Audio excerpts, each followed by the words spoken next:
What you carrying lately? So what you looking for?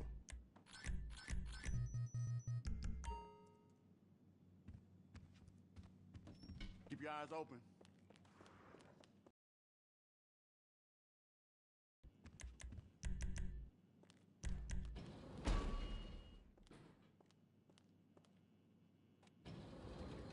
Year.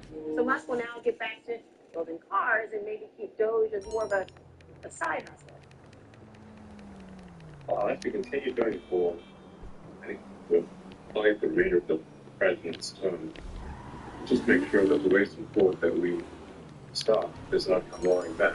I'll continue to spend a day or two per week on government matters for as long as the president would like me to do so, and as long as it is useful. But starting next month, I'll be allocating far more of my time to Tesla. He also addressed the elephant in the room, talking about President Trump's trade war and his sky-high tariffs hurting Tesla's bottom line. The tariff decision is entirely up to the President of the United States. I will weigh in with my advice with the President, which if you will listen to my advice, but then it's up to him, of course, to make his decision.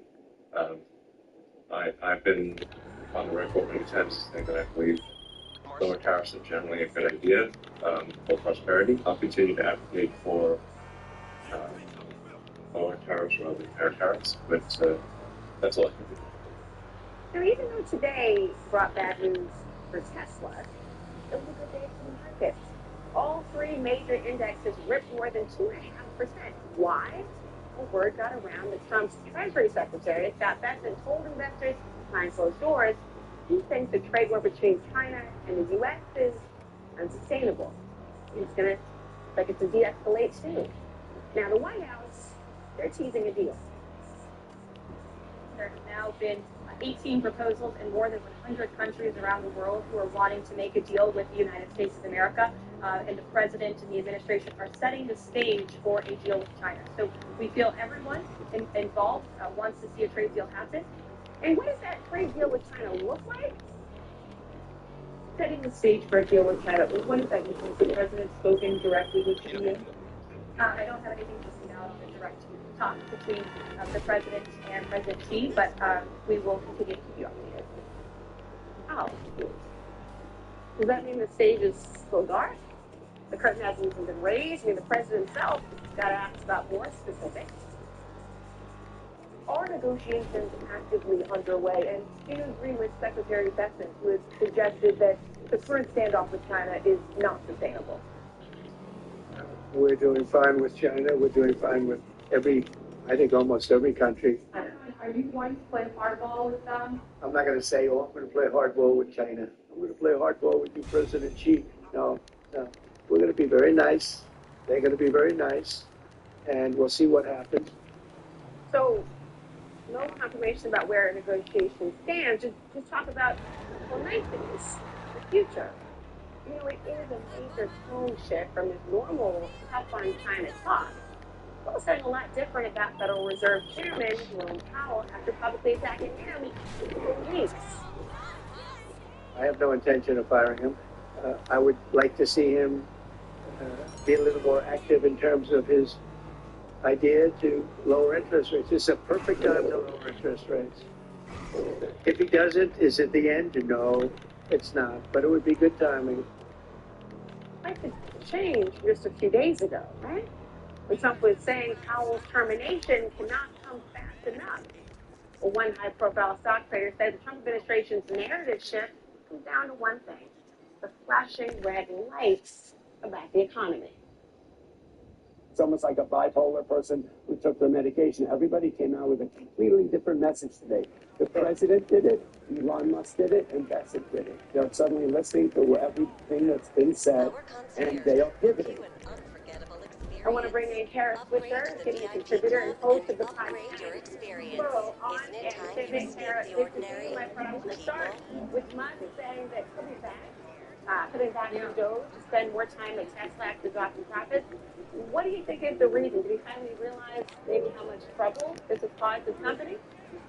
not just that. It's that the company has other problems. By the way, he may attribute it all to supporting President Trump, but the company hasn't come out with a great car in a while. And the Cybertruck was a flop, essentially. And so he really does need to focus there if that's actually his interest, right? He seems to be more interested in AI. And he often jumps from thing to thing. He also has SpaceX and Starlink to think about because they're seeing a fall off because of countries being nervous about being affiliated with him. And so he should focus on his business. This is where he does best and where he excels. And, so why not just declare victory and move on, even though there's no victory here in what he's done at Doge. Well, part of that nervousness he attributes to the protests. Well, I'll take it. Targeting Tesla was part of an organized paid campaign. Not bad. It's not good. Do you ever think the backlash is actually genuine? What's your thought? Oh, it's genuine. I think there's a lot of really good cars out there. He's getting his head handed to him by BYD in China. There's a number of great cars from Japan. U.S. makers are doing rather well, actually. Ford and GM and others. Jaguar across the world are doing really interesting EVs and hybrid cars. And Tesla has not updated its lineup in a long time. You can be a pioneer, but the planes are covered with the bodies of pioneers. So you really have to keep innovating, and that's what he hasn't been doing there. What about the backlash robo-taxis? I was going to say that, but what about... Go ahead. Yeah, that has not helped. That has not helped the situation. Of course it hasn't. But the fact of the matter is that the business is not making cars that people want to buy. And he also has managed to alienate his customer base. His customer base was liberal and democratic, and he called them all idiots. I don't think it's really nice to be called an idiot when you have so many other choices out there. He also said he's going to do robo-taxis, but he's never done them, and Waymo has been doing them for years. He seems to think his robotic stuff is going to make trillions of dollars, and Uber just makes $12 billion right now in revenue, so trillions is kind of a big reach. But I say reach for the skies in business. He should do that. Well, he also broke with Trump on the issue of tariffs. He has been consistent in that. He said that he will continue to advocate for lower tariffs. But, of course, Trump is the one that makes the decisions. Did you read that? Many are looking at that as that he has lost some sort of influence over Trump, that he is offering his counsel and Trump will do what he wants to do. Yeah, before he was winning and throwing that, the chainsaw around, and he was the co-president and appearing all those interviews. And obviously Trump didn't listen to him on tariffs, probably should have in that case, because it's really hurting Tesla, by the way. It'll hurt all his companies, any companies that make anything. And the problem that Tesla have is some of the stuff, the money they're making is not from selling cars, but it's for these things they sell other car companies that don't make emission standards correctly. They also make money on cash and investments. They have to make money selling cars. That's their business. And, maybe he'll merge it into XAI and try to get the AI boom from it. I don't know. But, he doesn't have as much influence with Trump as he did, I suppose. And he sort of admitted that today. But he really should focus on business. It's what he excels at. And, he has to kind of save face by saying he found all this fraud or that it's someone else to blame for all these problems. But the problem is he wasn't running his business, and now he has to. Well, the saving face point, he originally said that Doge would find $1 trillion in savings, but he says so far he's about $150 billion. What happened? Well, if even that much, I think what he's shown is the government works pretty well. Congratulations, actually. There's not that much fraud to find. He does that all the time. He was going to have robo-taxis 17 times I interviewed him, and he was going to do them the next year, or full self-driving. This is the way he operates, and that's okay. Everyone should have a dream, and this is his dream. And so, he wanted to show that he did something. And look, I am all for the idea of reforming government, and it's good to do this. Just the way he did it, as usual, was, he comes in like a bull in a china shop and broke everything, and didn't get buy-in from all the other cabinet members or anybody else. He just seemed cruel and capricious, and the whole chainsaw thing was weird. It was just weird, and I don't think it worked. I don't think if you want to get people to change, you don't beat them up. I don't think you do. Kara Swisher, sound advice, my friend. Thank you. Thanks a lot. Here to discuss Trump's trade wars, Spencer Hakimian, founder of the hedge fund Tolu Capital Management. Spencer, welcome. What a reversal. Trump is now insisting that a trade deal with China will happen. The 145% tariffs won't stay on for long, and Powell's job is safe. Did the message from the investors break through to the president? Well, thank you for having me on, Laura, and good evening. The message somewhat broke through. You can see it in futures pricing. The stock market was up a little bit tonight in the Asia session, but what I must say is when we keep going back and forth between no tariffs, 145% tariffs, maybe no semiconductor tariffs, maybe no tariffs at all, what we are risking, if you were to ask me, is a loss of credibility, and that is a lot worse than just having some type of accidental mistake with the economy. That happens often, but credibility takes a lifetime to build and a moment to destroy, and we should be very careful about how we are behaving with not just China, but with all of our trading partners. Proceed with caution when it comes to credibility. Secretary of the Treasury, Scott Bessent, reportedly said that while he expects a de-escalation, a comprehensive deal with China could take 2 to 3 years. Is there an off-ramp of any kind that we can restore confidence in, or is there some real damage that credibility that's really here to stay? The Secretary is absolutely correct. I would even say it's going to take longer. The Chinese are famously patient people. They're a patient civilization. They've been around for 5,000 years. They do not think in terms of midterms or presidential elections. They think very long term. And I think if the Secretary Bessent, appears to be wanting to bring the whole world on board and only maybe go after China, which is, in my opinion, is likely a better strategy. But the issue is that we get people like Peter Navarro that are going on and saying, no, we're going after everyone, we're going to go after Vietnam, we're going to go after this, we're going to go after that. And we also have the president going on and just sending mixed signals. So what is most important right now is for the White House to be sending one coherent message with everyone on board, everyone that speaks on behalf of the administration to be saying the same thing, no matter what it is. They must be saying the same thing so that we can understand. And in my personal opinion, I do not think we should be alienating allies like the Europeans, the Canadians, the Mexicans, the Japanese when we are going to China. We cannot be fighting off more than two at once. Well, here's a message that I don't know if you want to call it cohesive, but the president certainly was direct about it. Today, he's saying that he's not considering firing the Fed chair, Jerome Powell, despite what we've all heard, his rants against him, which tanked the markets yesterday.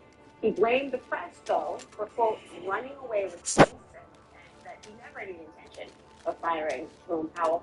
But how important do you think his tone, a softer one at that, on Powell was for the business community to hear? Laura, if I may, let me just go back for 1 second. The president, he still sold a comment that he cannot wait. His termination cannot come fast enough. So this is, in my opinion, as a non-economic statement, it's just gaslighting. I mean, it's so obvious to see. But with that being said, somebody this weekend definitely got to the president and said, you are risking total catastrophe for the economy if we do not have an independent chair. Laura, I know that you are a legal analyst. And in the same way that the Supreme Court has to be independent from, just the swings of politics, so must the Federal Reserve Chair. That is the essence of what a central bank should be doing. It has to make policy not based on politics, not based on midterms, but what's better for the long-term direction of our country. So somebody definitely spoke with the president, if you were to ask me, and told him we cannot make a comment. So it is encouraging that he made a comment like this. In my opinion, he never should have made a comment like it, but at least he walked it back today, I should say. So that was somewhat encouraging to see. Too many thumbs on the scale. Balance for none. Spencer Akimian, thank you so much. Thank you. With me now, CNN analyst Nolan Cano-Young, CEO of the Center for American Progress Action Fund, Mira Tandon, and CNN political commentator Brad Todd here as well. Welcome to all. I want to begin with you, Brad. I like the tie. Thank you. President Trump is now saying that he's not going to play hardball with President Xi, almost sort of was sarcastic, and even the question being posed to him, he's going to play nice and that tariffs were going to come down substantially. What do you attribute to this tone, given the fact that President Xi hasn't budged in his position? I think he will play hardball with President Xi. I think that's the coherent through line in Donald Trump's trade policy. You can go back to when he announced his campaign in 2015, when he talked about how we'd had too many stupid people letting China rip us off. There will be a...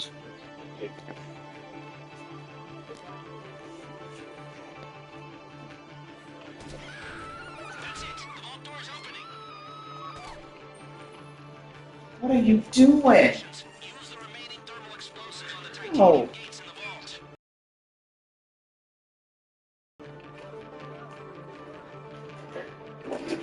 Oh. No.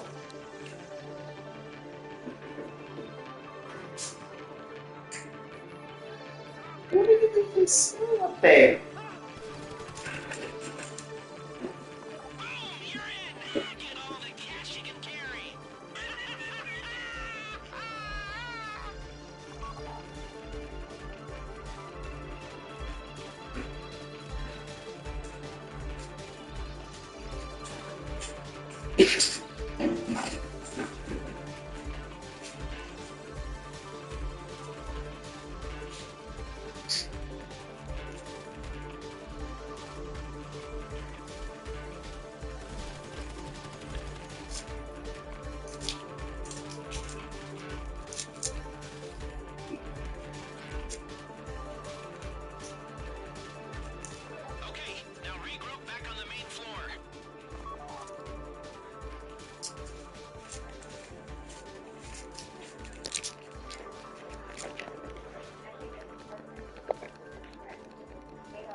It is a bit of political chicken, but it seems that President Trump is fretful and balking. I don't know about take, but the reporting suggests here that even as the White House says that the countries are coming to negotiate with them and that they have the will to negotiate, even before these tariffs, based off both countries' accounting, there was little effort to actually negotiate or talk. And sometimes you do wonder if this is another example of actually the tariff recipe when that just already gets to the president does like the idea of the now doing tariff and watching what happens here. I think there are people, in fact, I know there are people in the administration that do want actually an effort to actually engage at this point. We just have to see evidence of that yet. There is bipartisan support for China. To your point, when it comes to, we are talking about different levels of tariff here as well.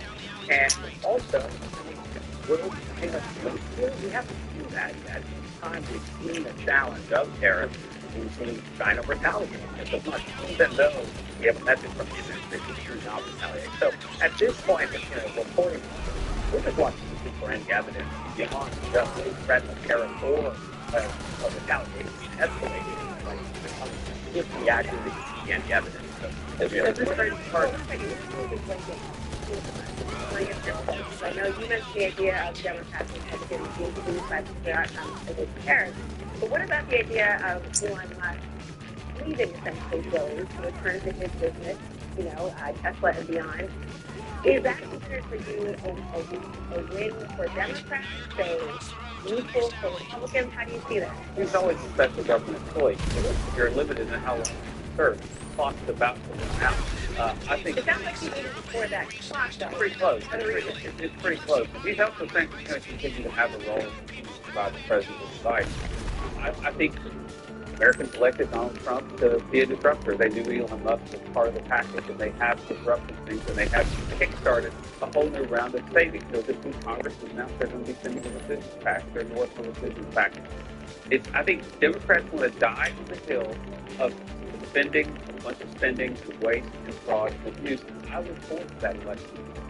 Vera, I think the facts are that if you hire someone in your company and an HR manager, for example, and that person hires consumer safety specialists and healthcare people, and then you had to hire them back, you would fire that HR specialist because you would think, frankly, they're an idiot.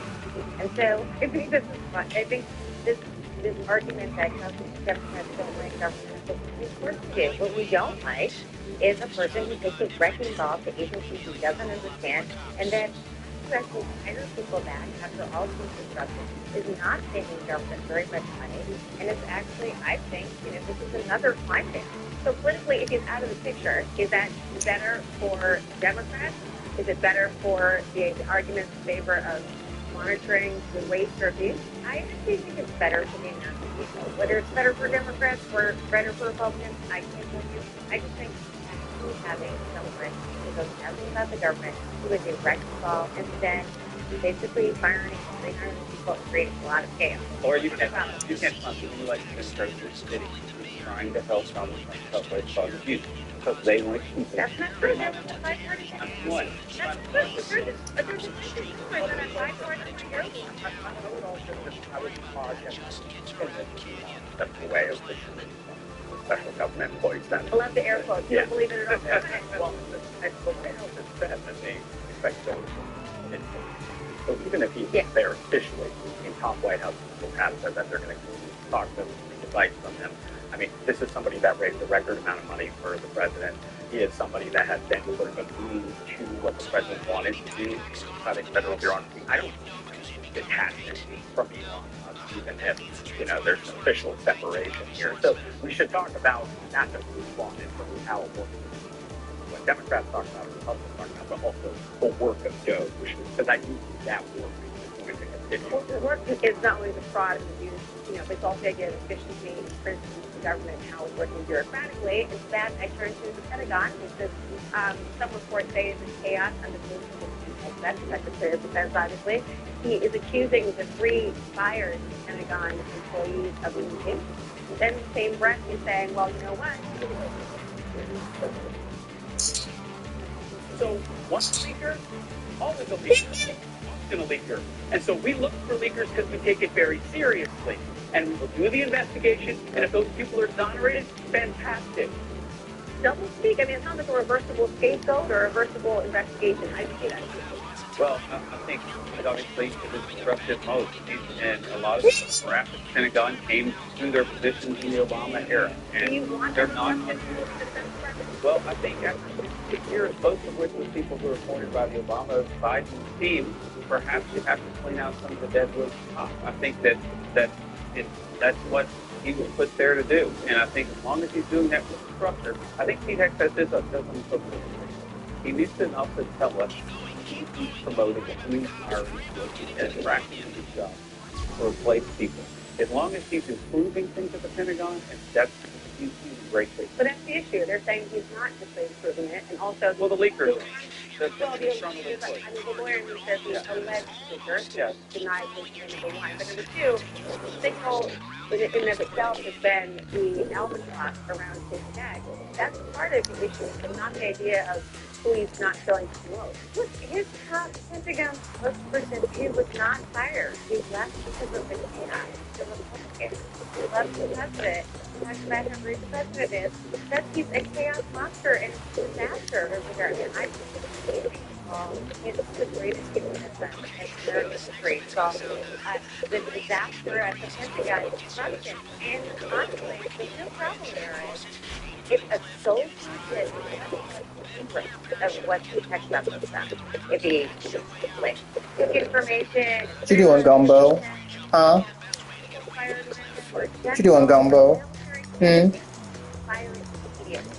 fact that the this guy is still commanding people is because of the political needs of the president. Says a lot more about the president's desire to politics, about the safety and national security of the American people. That is just the pleasure of the president, right? He is an appointee. Thank you, everyone. Still a lot more ahead.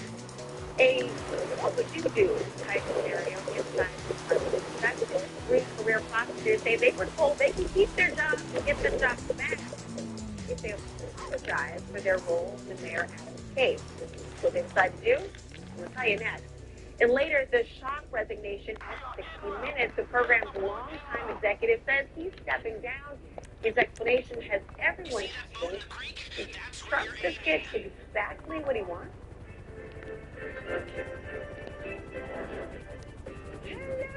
Eva Longoria in Barcelona. It's like my kind of living. Hello. I come to Catalonia just for this. Oh my God. What is this? Eva Longoria, Searching for Spain, premieres Sunday at 9 on CNN.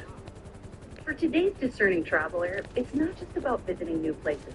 It's about immersing yourself in local experiences and creating lasting connections with the nature, culture, and community of those destinations. Beyond Green blends exceptional hospitality with sustainability, offering a curated portfolio of world-class hotels, resorts, and lodges where every stay is designed to inspire and make a positive impact. Discover a more meaningful way to travel. Liberty Mutual is all she talks about since we saved hundreds by bundling our home and auto insurance. Hey kid, it's pronounced Liberty. Liberty. Liberty. Liberty. Liberty. Liberty. Now she's mocking me. Very mature. Hey, that's enough, you two. Hey, I'm not the one acting like a total baby. She's two. Only pay for what you need. Liberty. That's new. Join me, my friend. What are you doing? We are living la vida loca. Oh, do you mean la dolce vita? Is this your idea? Enjoy the intense flavor of Lavazza Dolce Vita. Is this Las Vegas? Yes. Confused. Use the bikes to get away from the cops and to get upstate. We left the dinghy in Red Canyon. That's your exit plan. There's a route coming to your GPS now. It'll take you off-road, away from the cops, and towards our boat. Stay together. Go a different way if you want, but this will be the safest route. See the steps it takes to get it done right and follow through. Behave as like a boss. Look at those friends' cars. Because for 75 years, I like the way you operate. If this job had gone different, we'd be dealing with a whole lot more cops.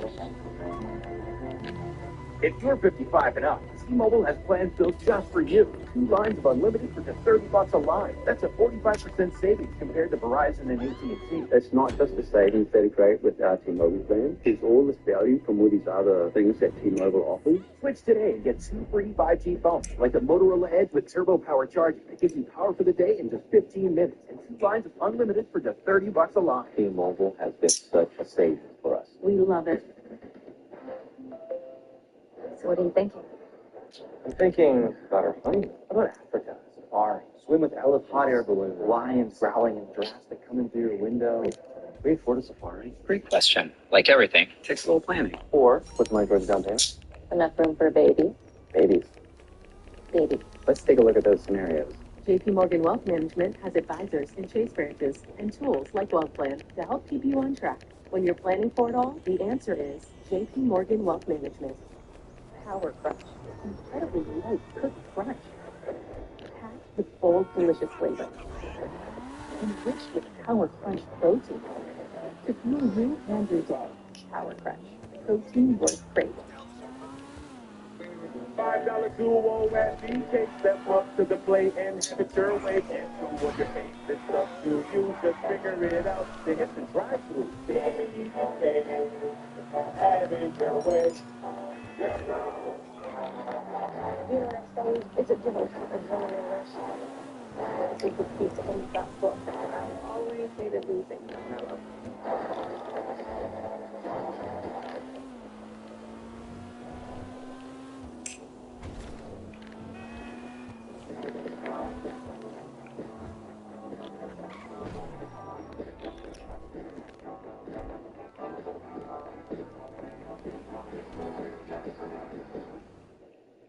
My Happy Place premieres Sunday at 10 on CNN. Exodus in the Southern District. 3 more federal prosecutors quitting today, saying in a letter obtained by the New York Times, quote, "We will not confess wrongdoing when there was none." The 3 prosecutors, Julia Cohen, Andrew Warbach, and Derek Wickstrom, all worked on the corruption case against New York Mayor Eric Adams. They were placed on administrative leave after the Trump administration ordered the U.S. Attorney's Office in Manhattan to drop those charges against the mayor.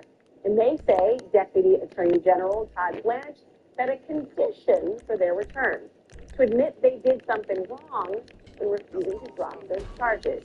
Here's a little bit more from their letter. Quote, "We have served under presidents of both parties, advancing their priorities while pursuing justice without fear or favor.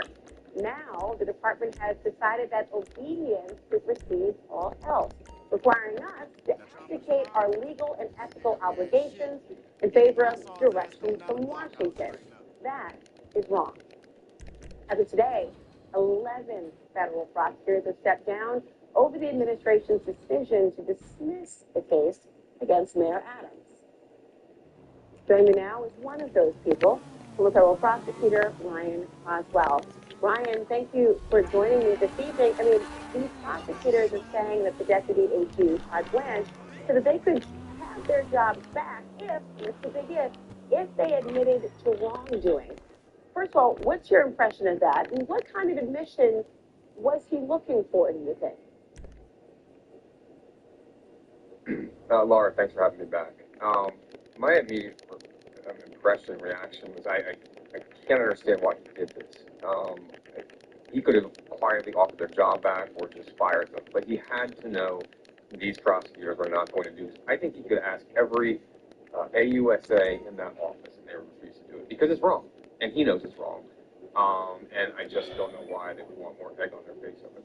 I mean, the he we're talking about, Todd Blanche, was a former prosecutor himself at FDNY. He was also Trump's personal attorney before becoming the deputy AG. You know, obviously, his counsel during his Manhattan case as well. I mean, does his involvement and him being that person who is perhaps spearheading it, does that surprise you at all? Only in the sense that it just makes so little sense. I think the fact that he was AUSA in that office is one of the things that has been so hard to reconcile. Is that he knows better than this. He knows. And you know how he knows that? You know how we know he knows better? Is the front office at the Maine Department of Justice, they dismissed this themselves. They went to the SDNY and then they went to the public affairs section because they wanted our modern witness. They wanted our signable or sealable people. And so it's not surprising at this point.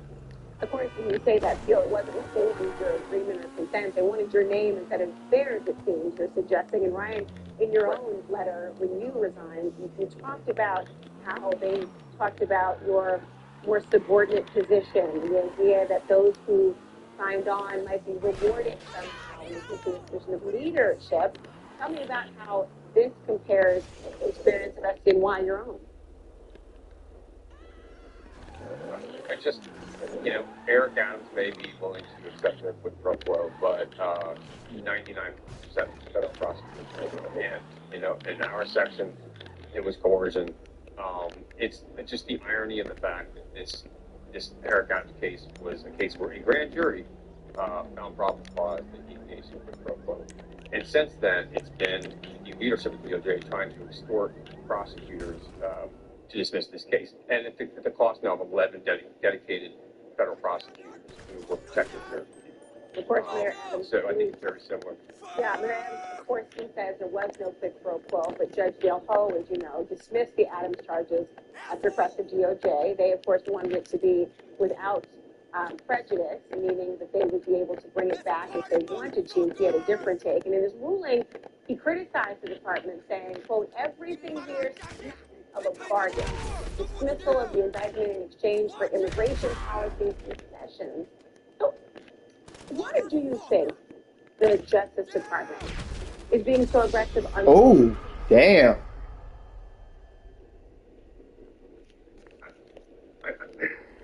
It's very hard for me to understand. So much of what I'm seeing is hard for me to understand. The idea that a prosecutor is disciplined or relieved for speaking candidly to the court, I have no idea. And one of the reasons this is so problematic is because the judges are seeing this. The judges are seeing this, and as you know, federal prosecutors are supposed to always be honest with the court. This is going to negatively affect prosecutions of, in some cases, very dangerous people. It's hurting the department and it's hurting our mission. Ryan Croswell, thank you. Thank you. Still ahead, the news of another resignation, this one at 60 Minutes. One of Trump's favorite punching bags now losing its top showrunner. So what exactly happened? And later, it sounds like a plot of a Hollywood movie. A Muslim basketball player befriends the Pope, but it's a real-life story, and we'll have it for you tonight. Eva Longoria, Searching for Spain, premieres Sunday at 9 on CNN. Known for sharing what you love. No one wants to be known for cancer, but a treatment can be. Keytruda is known to treat cancer. FDA approved for 18 types of cancer. including certain early-stage cancers. One of those cancers is triple-negative breast cancer. Keytruda may be used with chemotherapy medicines as treatment before surgery and then continued alone after surgery when you have early-stage breast cancer and are at high risk of becoming bad. Keytruda can cause your immune system to attack healthy parts of your body during or after treatment. This may be severe and need today. See your doctor right away if you have cough, shortness of breath, chest pain, diarrhea, severe stomach pain, nausea or vomiting, headache, light sensitivity, eye problems, irregular heartbeat, extreme tiredness, constipation, dizziness or faint, changes in appetite for hair, confusion, memory problems, persistent or severe muscle pain or weakness, muscle cramps, fever, rash, itching or blood level. There may be other side effects. Tell your doctor about all medical conditions, including immune or nervous system problems, such as Crohn's, ulcerative colitis, lupus, or myasthenia gravis, or Guillain-Barré syndrome, an organ, tissue, or stem cell transplant, or receive chest radiation. Keytruda can harm your unborn baby. Keytruda is an immunotherapy and is also being studied in hundreds of clinical trials exploring ways to treat even more types of cancer. It's true. Keytruda. See all the types of cancer Keytruda is known for at Keytruda.com and ask your doctor if Keytruda treatment. We've always loved taking care of our home. But last year, Grandpa here broke his arm. We realized some home maintenance jobs aren't worth the risk. That's when we call Leaf Filter to protect our gutters. Leaf Filter's patented filter technology keeps debris out of your gutters for good. They gave us a free inspection, and we had the system installed that week. My only regret is not calling you sooner. Now we can focus on what we really enjoy. Join millions of satisfied homeowners. Call 833-LEAF-FILTER today or visit leaffilter.com. Living with your albuterol asthma rescue inhaler? It's a bit of a dinosaur because albuterol only treats symptoms, not inflammation. Asthma experts support rescue that treats both symptoms and inflammation. It's time to replace your rescue with Air Supra. Air Supra is the first and only dual-action asthma rescue inhaler FDA approved to treat symptoms and help prevent asthma attacks. Welcome to the modern age of dual-action asthma rescue. Air Supra should not be used as a maintenance treatment for asthma. Get medical help right away if your breathing doesn't improve or worsens, or for serious allergic reactions like rash, mouth or tongue swelling, trouble breathing or swallowing, or chest pain. Using Air Supra more than prescribed could be life-threatening. Serious side effects include increased risk of thrush or infections, or heart problems like faster heart rate and higher blood pressure. Break free from albuterol-only rescue. Ask your doctor about Air Supra, a dual-action rescue inhaler for asthma. When you spend less with Straight Talk and get a free 5G phone with real unlimited data, you can get more moments to yourself by getting something for them. Get a free 5G phone on us, on America's most reliable 5G network. Find us at Walmart and StraightTalk.com. This is a meal. Melty, cheesy, flaky, toasty. Lunch just got croissant-tastic. Try the new croissant toast sandwiches. It just meals good at Panera. I know diabetics couldn't eat donuts.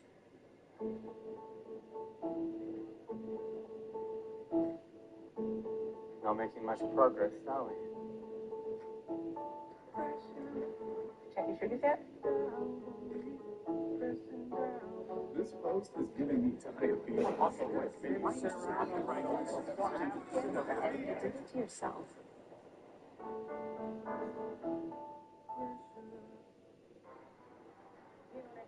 It's a different kind of adrenaline rush.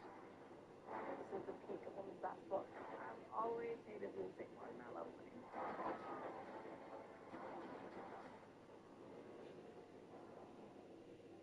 Get ready for the biggest festival of the year, CNN_Deals Fest. The ultimate lineup of exclusive deals in home, beauty, cooking, and more. CNN_Deals Fest. Get ready to shop at underscore.com. 3 days only, starting April 28th.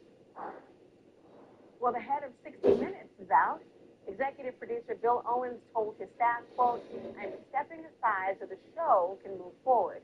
Just the show's independence has been compromised, saying, "Over the past month, it has become clear that I would not be allowed to run the show as I have always run it." And here's why. There's been an ongoing $20 billion legal fight between CBS and the administration over an interview with Vice President Kamala Harris last fall. The president argued it was deceptively edited.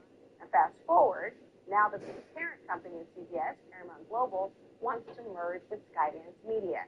And who needs to approve it? The Trump Joining me now, CNN media analyst and senior media reporter for Axios, Sarah Fisher. Sarah, good to have your insight today and reporting. I mean, viewers, they don't always have a window into the team of producers who are behind a show. But tell me, why does Bill Owens' exit from 60 Minutes, why does it matter in this context? It's so solid, Laura. Bill Owens has been with 60 Minutes for over 2 decades. He's been with CBS for the vast majority of his career. He is synonymous inside CBS with journalistic integrity, with commitment to the brand. And so if he, as a leader of the show, as a leader within the organization, coming out and saying, I don't think I can do my journalistic independent work here, that sends a very to thousands of people who work at CBS News about the state of play here at the network. And I'm glad that you talked about the broader context with the merger that's pending between CBS's parent and Skydance Media. Because ultimately, we don't think that his resignation would be happening if it weren't for that merger. I mean, we know that CBS has been sued by President Trump, but is that what is the cause of this resignation, or is there something more? What are your sources telling you? Okay, so you have a lawsuit that President Trump filed when he was a civilian last year. At this time, you had the Federal Communications Commission had Brendan Carr waging an investigation into CBS for its news fairness practices regarding the exact same issue, which is the editing that the Trump campaign claimed was deceptive of a Kamala Harris interview. Now, normally, when you have a civilian court case that is completely divorced from a regulatory approval process, but in this particular situation, the concern is that they are linked. So that basically CBS is likely to consider settling a lawsuit in a civilian court case so that they can gain regulatory approval of a merger. Laura, this is considered unprecedented. You do not normally have these two things mixing together. But because this administration's policies are unprecedented, CBS is having to consider this type of action. That is what prompted Bill Owens' resignation today. And I think for people at CBS, they're looking at this and they're outraged. How could you be conceding your editorial integrity for the future of a lawsuit and for a merger? Is that really worth it? Here's where it gets tricky, Laura. Right now, Paramount, which is the parent company to CBS, its market cap is like $7.5 billion. This deal values Paramount even higher than that, right? Over $8 billion. The market is so pressured right now, the ad market is falling apart because of tariffs, that if you're Paramount, this merger has got to go through. It's kind of life or death for the company. And so you could see why they might feel like they need to make some editorial concessions to get that through. But it's going to be very painful in the meantime, especially because CBS News is a union. And those unionized employees are going to fight back. Unprecedented and certainly not the end of this story. Sarah Fisher, thank you so much. Thank you, Laura. Up next, mourners prepare to pay respects to Pope Francis.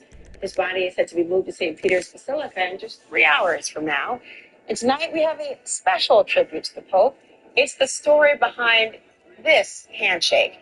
Former basketball player Enes Kanter, Freedom, is here to share it with us next. My happy place. One place I could truly be myself. I feel a deep sense of calm when I'm through this. Whenever my schedule clears, I head straight to my happy place. Bali allows me to put myself first. Thailand seemed very welcoming to me. I hate how good that tasted. I want people to experience this beautifully intricate, diverse city. There's no other place like it. My happy place premieres Sunday at 10 on CNN. CIDP is no walk in the park. That's true. But I take Vyvgart Hytrulo. The same. It's the first major innovation in CIDP treatment in over 30 years. Vyvgart Hytrulo has been proven to significantly reduce the risk of symptoms getting worse. My CIDP can be treated with once-weekly injections that take about 30 to 90 seconds. Do not use Vyvgart Hytrulo if you have a serious allergy to any of its ingredients. Serious allergic reactions like trouble breathing and decrease in blood pressure leading to fainting, and allergic reactions such as rashes, swelling under the skin, shortness of breath, and hives have been reported. The most common side effects are respiratory and urinary tract infections. headache, and injection site reactions. It may increase the risk of infusion-related reactions and infection. Tell your doctor if you have a history of infections or symptoms of an infection. I'm hitting fairways with the fellas. I'm hitting the road with my number one. That's how we live vividly with Vidya Taichulo. Visit livevividly.com or talk to your neurologist. Dear Dr. Shimizu, I've been a firefighter, a bodyguard. I'm not scared of anything, but with missing teeth, I hid from everything. You showed me it was possible to smile again, all within my budget, to feel like family. My mother got to see my new smile before she passed, and I know I made her happy. Thank you so much. Introducing our new lifetime warranty on zirconia arches, only at Clear Choice. Call to schedule a free consultation. With Fast Signs, see the visual possibility in your business. With signs and graphics, you can say anything. Transforming your space begins at our place. Fast Signs, make your statement. When you're the leader of disaster cleanup and restoration, how do you make like it never even happened? Very tough now.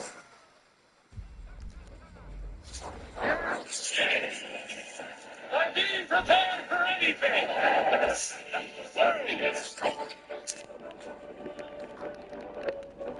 Whatever comes your way, there's a pro for that. Serve Pro, like it never even happened. You might have heard I'm going through a little upgrade with my tats. So when Verizon announced that everyone gets a free phone on any plan, pain free, count me in.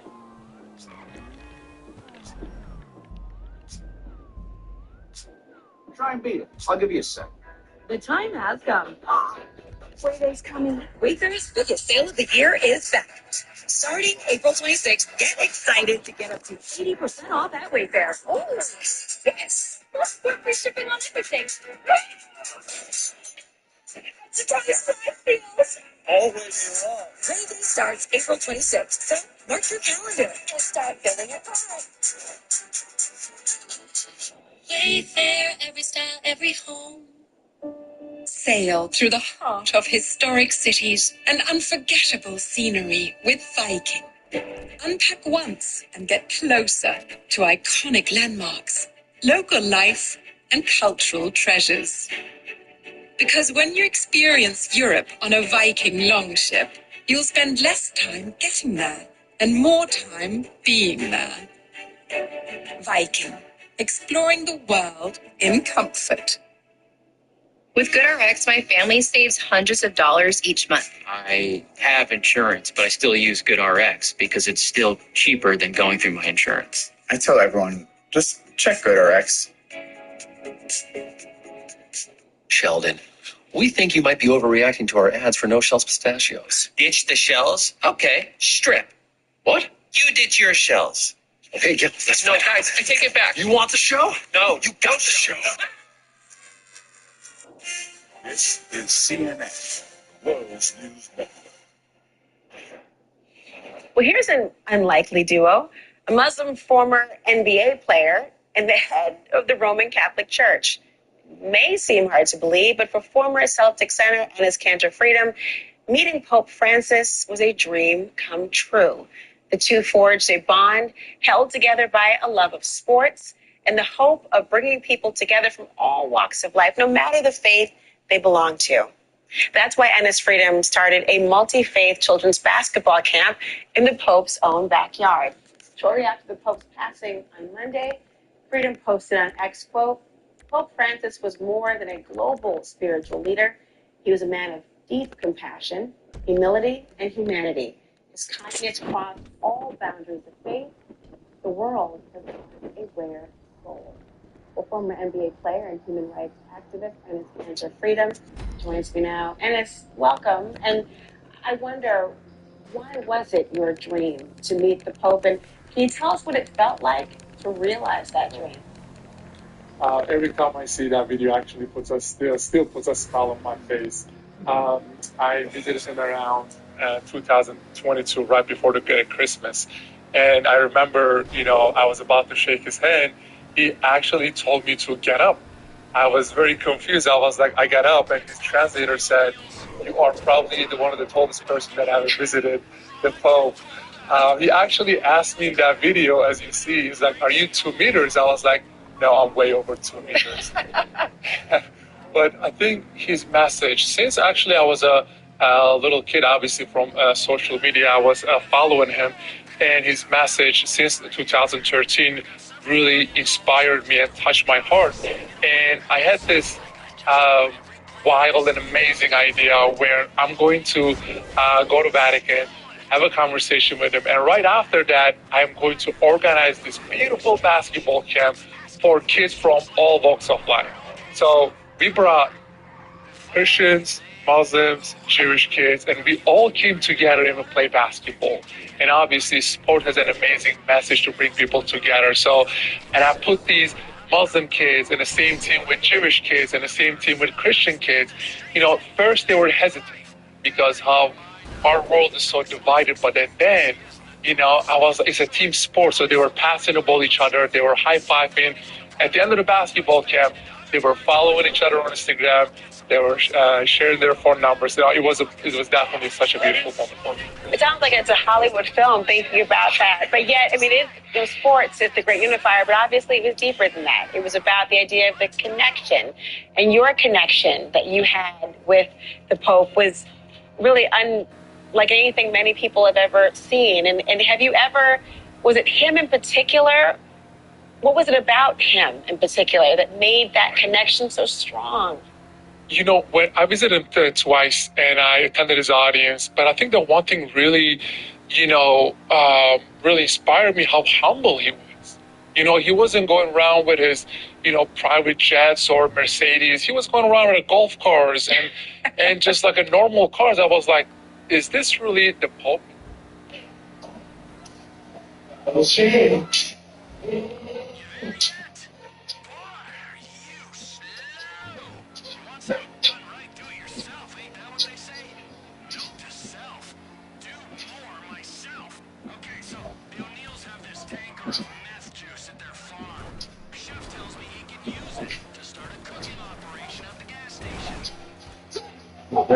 is he doing?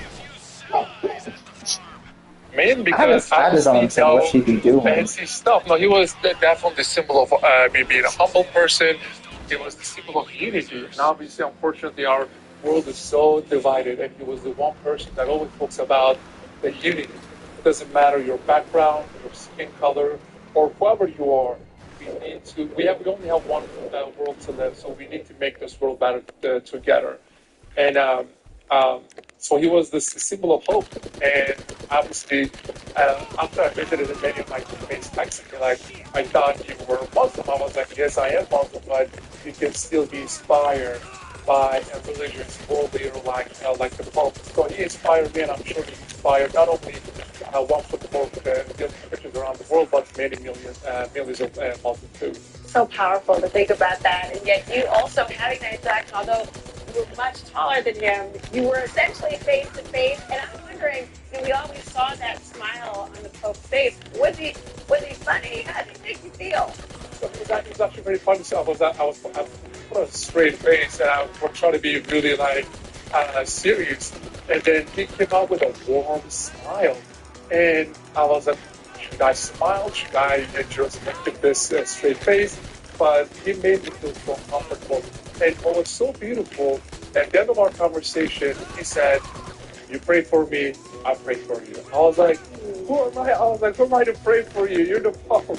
No, that shows his character, that shows his personality and being humble. So I was he definitely touched my heart at that moment. What a beautiful soul. I mean, he also, the Pope, wrote a preface to a book back in February. Part of the text has now been released today. And in it, he writes, death is not the end of everything, but the beginning of something. What do you hope the world will remember about Pope Francis? His message, like I said again, was unity, and he talked a lot about how we have to inspire our young generation so we can have a better, brighter future.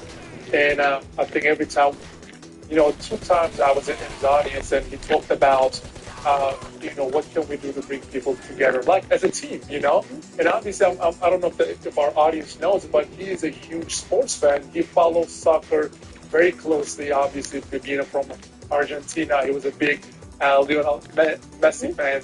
So I'm sure he was very excited when the Argentina won the World Cup. But no, I just wanted to say I hope that his message inspired not only Christians around the world, but every walk of life. And it's Cancer Freedom. Thank you. So thank you for having me. And a reminder, the Pope's body will be moved from his residence, St. Peter's Basilica, at 3 a.m. Eastern. And Anderson Cooper will be live on scene to cover the procession, of course, right here on CNN. Thank you all for watching. Anderson Cooper 360 is next.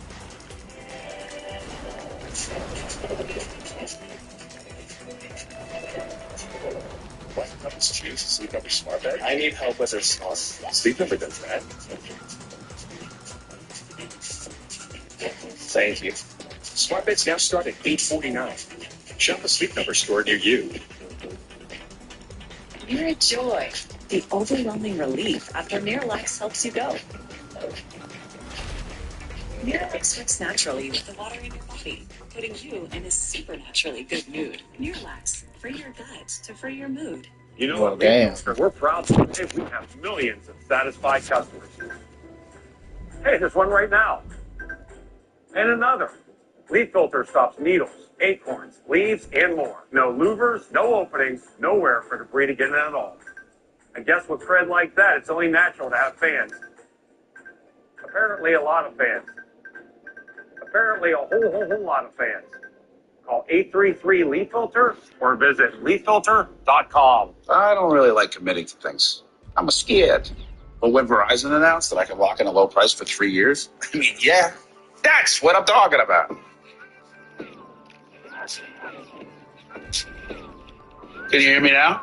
Until this week, my dad did not know where he was from.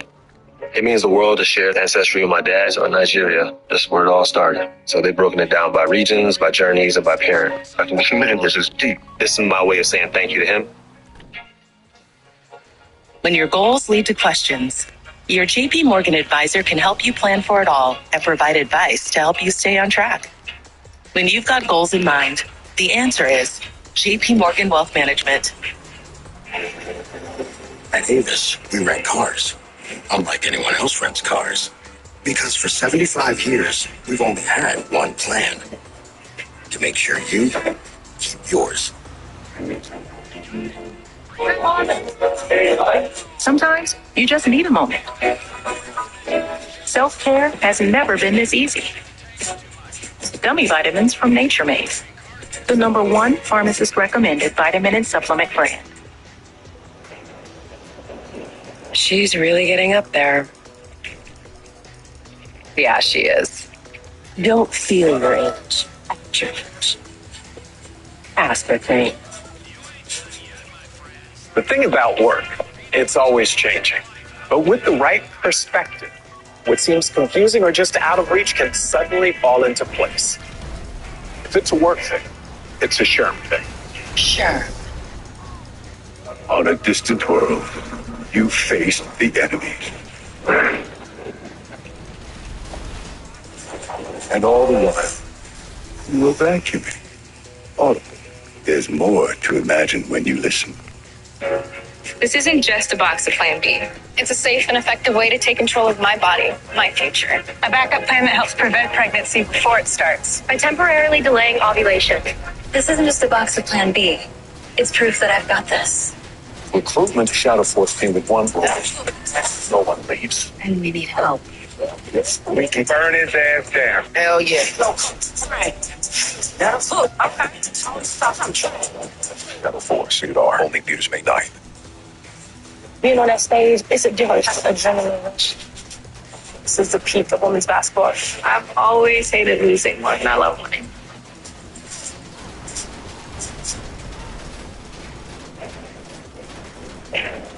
What did you do? Move! Not you, big girl. I saved her. If you have a code like food, some things are just wrong.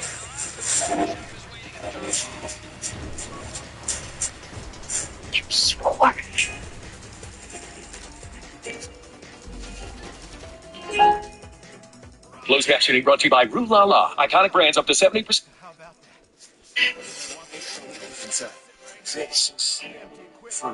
With John Hawkes.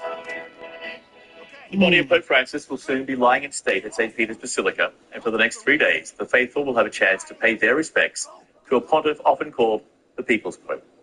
A few hours from now, the Pope's coffin will be moved from the Santa Maria guest house where Francis lived to St. Peter's after a senior Vatican official known as a Camerlengo or Chamberlain holds a short prayer service. With the Holy Father lying in state, cardinals will be the first to pay their respects, and after that, the doors will open to the public. The Pope's funeral is scheduled for this coming Saturday, 10:30 a.m. local time. The US president is among the world leaders expected to attend. Notably, this will be Donald Trump's first foreign trip of his second term. CNN's Vatican correspondent Christopher Lamb explains who will be there and who will not. A location steeped in history, the home of the popes. St. Peter's Square, soon to be the setting of Pope Francis's funeral mass. Set to host thousands Saturday morning coming to pray and pay their last respects to a hugely popular pope. Francis, who won people over with his down-to-earth style and humility. Before the funeral, the faithful have a chance to say goodbye to the Pope as he lies in state in St. Peter's Basilica, in a simple coffin and not on crimson cushions. Francis insisting his farewell to be fitting for a shepherd and a disciple, and not of a powerful man of this world. Historically, papal funerals have been some of the most watched events in the world. Moving ceremonies attended by heads of state and visiting dignitaries. Leaders from across the world are expected to pay their respects to a moral voice on the world stage, who prioritise peace, the planet, and the plight of migrants. Already confirmed to attend Saturday, French President Emmanuel Macron, Ukrainian President Volodymyr Zelensky, the President of France's native Argentina, Javier Milei, and President Donald Trump. Russian President Vladimir Putin says he won't attend. St. Peter's Basilica has been the traditional burial place of many popes. But this pontiff has become the first in a century to choose a different resting place. Francis's body will be taken to Rome's Basilica of Santa Maria Maggiore for burial. He talked about that wish in a 2023 interview. The first pope since the 17th century to be buried at the Basilica, a place he regularly visited, particularly before and after foreign trips. In his will, he made a final request for a tomb which must be in the ground, simple, without particular decoration, and with only the inscription, Franciscus. Even in death, Francis is a pope who continues to leave a message to the world and the church he led for more than a decade. Christopher Lamb, CNN, Rome. With us now live from New York is Father Sam Sawyer, a Jesuit priest, as well as president and editor of American Media, a Jesuit publication. Father, thank you for being with us. Good to be here. Thanks for having me. So in his will, Pope Francis requested his tomb should be in the ground, simple, without particular ornamentation, bearing only the inscription Franciscus, which is Francis in Latin. And all of this was a reflection of how he lived his life. And back in November, Pope Francis announced new rules for papal burials. Here's the headline from the New York Times at the time: less pomp, fewer coffins. A specific reference to reducing the number of coffins from 3 down to 1. But the changes Francis announced back then, which will become evident in the coming days, were about a lot more than just logistics. What was the message he was sending with these changes? I think the message he was sending, as he sent throughout his papacy, was that the shepherd needs to smell like and be close to the sheep. He really wanted to communicate through that simplicity, not just, a spiritual simplicity and a closeness to the poor, but also a closeness to real people. And the idea that the church was accessible and that the church, his ministry was about wanting to be with people, not about wanting to be above people or beyond people. And I think the revisions to the funeral, also have that kind of closeness, that being with people. Yeah, and he sort of started this on day one when he paid his own hotel bill as Pope. According to Archbishop... yeah, go on. I would say I think the iconic image for me, even before the hotel bill, was he came out on the balcony, and before he blessed everyone in his first act as Pope, he bowed his head and they asked people to pray for him. Yeah, that's a good point. The Archbishop Diego Ravelli, he said the funeral of the Roman pontiff is that of a pastor and disciple of Christ and not of a powerful person of this world. So how different will this papal funeral be compared to Pope Benedict, a man who very much enjoyed the sort of lavish traditions and trappings of office? Well, I think one difference, of course, is that Benedict, his funeral was long, long after his papacy because of his stunning and really revolutionary act of resignation. So in this sense, because we're burying a pope without a pope, it's been years now since we've done that. And I don't think, at this point, the memory of John Paul II's funeral is pretty far back. So this experience of the whole church being in mourning together, but also being in this moment of transition and waiting, not knowing where the conclave is going to lead us or, who the new pope is going to be. I think it's a moment of deeper reflection of the church really asking, what is God doing and how is God working with the church in this moment of transition and change? A few hours from now, Francis Poppin will be moved from his apartment at the guest house to St. Peter's. And that'll give the public 3 days to the chance to pay their respects rather to Pope Francis. Given just how popular this Pope will be, is 3 days enough? I expect the lines are going to be intense. I mean, Rome, the lines in Rome are already intense this year because it's a Jubilee year and many, many pilgrims are traveling to Rome. This will be, I think, about as intense as you could ever imagine those lines being. But, the one thing that Francis left clear in the regulations, the Pope gets buried 6 days after he died. And that's still when we got the funeral scheduled. You've got to stick with the rules. Father Sam in New York, thank you for being with us. We appreciate it. Thanks. Well, Indian authorities are searching for a gun shot at at least 26 people in the Himalayan region. Oh, no. Tuesday, which appeared to target tourists. Officials still don't know what nationals are among the group that battle for the region. Decades, those attacks on tourists are rare. We request to the tourists who are coming to Jammu and Kashmir that they should not panic. There is peace in the region, and the government is also with us. The incident will be thoroughly investigated, and we need to stay strong and united. Following the attack, India's Prime Minister Narendra Modi cut short a 2-day visit to Saudi Arabia, expressed condolences, and also promised to bring the government to justice. The rebound on Wall Street after U.S. Treasury Secretary told investors the trade war between Washington and Beijing is unsustainable, and he expected de-escalation. Those markets were up air stocks surge. All three major indexes closed up 2.5%. Helping recover the markets Monday. Come here. Same time, U.S. President Donald Trump says he isn't playing hardball with China. He believes two countries can make a deal. Say, well, we're going to play hardball with China. We're going to play hardball with you, President Xi. No. Very nice. So what happens, but ultimately they have to make a deal because otherwise they're able to deal with the United States. The International Monetary Fund predicts Trump's tariffs and countermeasures from fair trade partners in economic growth worldwide. Down 10 or about 3.3%. Next year to see a significant slowdown.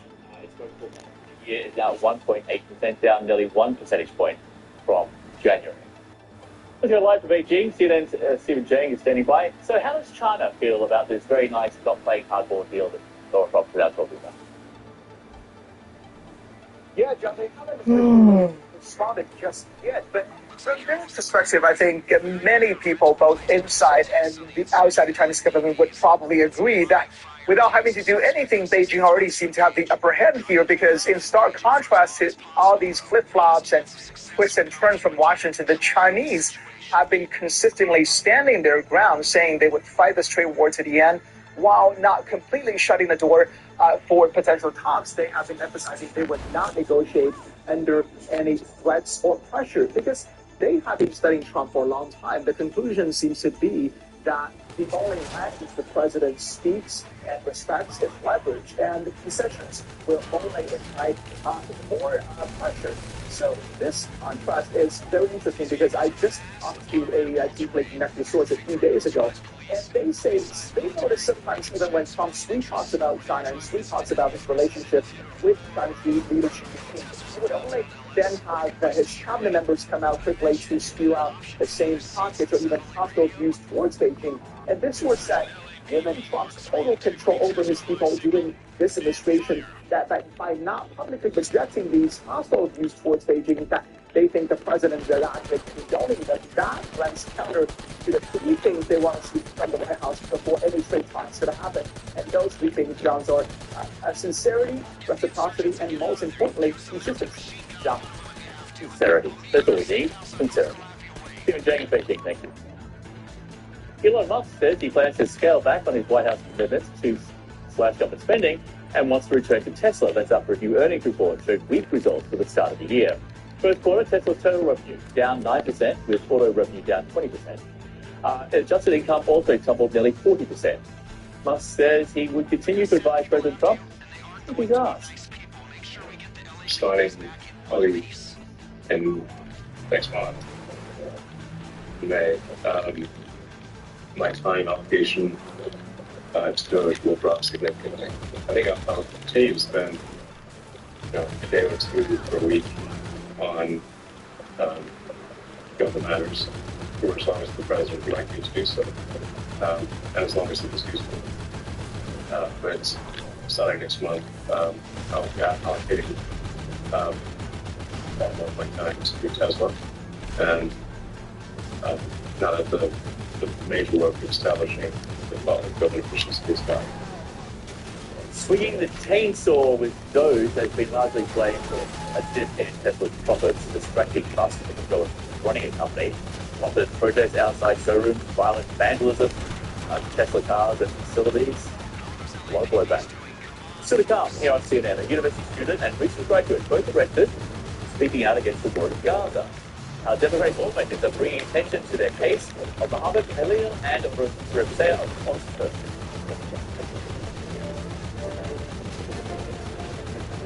Are you sitting right now? It could be harming your health. Back pain, stress, and serious health risks can build up from sitting too long. But motion changes everything.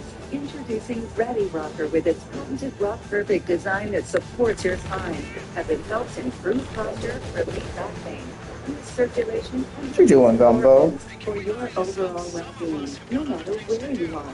Lightweight, portable, and covered in memory foam, Ready Rocker instantly transforms any chair or space into a healthier sitting experience.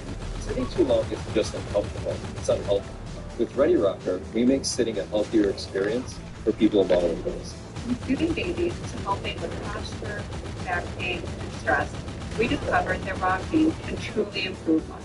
Sedentary lifestyle, whether you're sitting at a desk or in a vehicle all day, is not good for the body. And that's why the Ready Rocker is so effective. The rocking motion constantly keeps you fit and helps you ease pain, reduces stress. It's a new state. I used to be in pain all the time, but with Ready Rocker, I felt relief, and I'm in a better mood.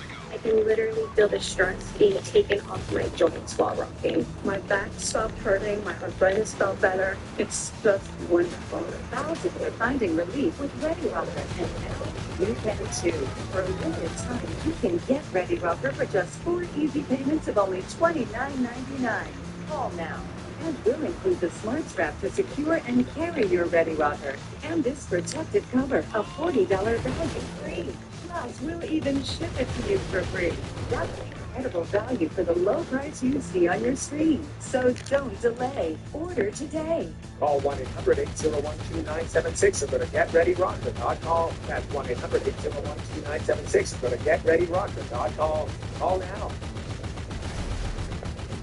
Everyday life is filled with everyday messes. You need a vacuum, sweeper, and rags to clean up spills big and small. But now there's an easier way to clean it all. Introducing Rubio, the powerful cordless hand vac you can take anywhere for quick pickups, messes, and spills. Flip up the built-in dusting brush to clean delicate screens, furniture, and electronics without scratching. The 2-stage stainless steel reusable HEPA filtration system helps clean the air of allergens, pet dander, and other airborne particles. And when you're done, simply twist off the dust container so you never have to touch the mess. The long life battery gives you the suction power to quick clean kids' messes, pet messes, kitchen messes, bathroom messes, any messes in the garage or in the office. And it's the perfect size to keep in your car for easy cleanups whenever they happen. It's cordless, it's powerful, it's easy, it's Rubio. This is the only vacuum you need. This is the most versatile vacuum I've ever owned. The battery life is incredible. You can just keep on cleaning. It's cordless, it's light as a feather, it's versatile. You really couldn't ask for anything more in a vacuum. I really love the convenience of Rubio.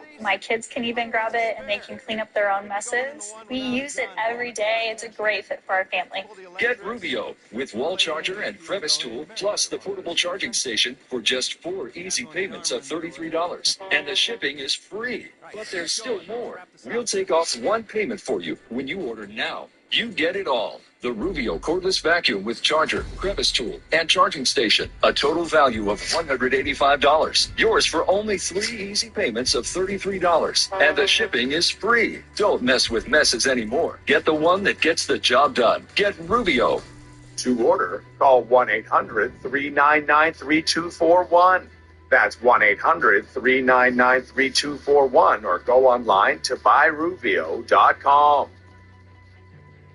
Do you have a box of videotapes, film reels, or photos that are degrading?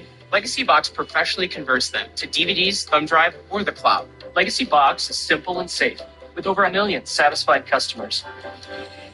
Visit legacybox.com. I'm your host, Solomon in New York, and this is CNN.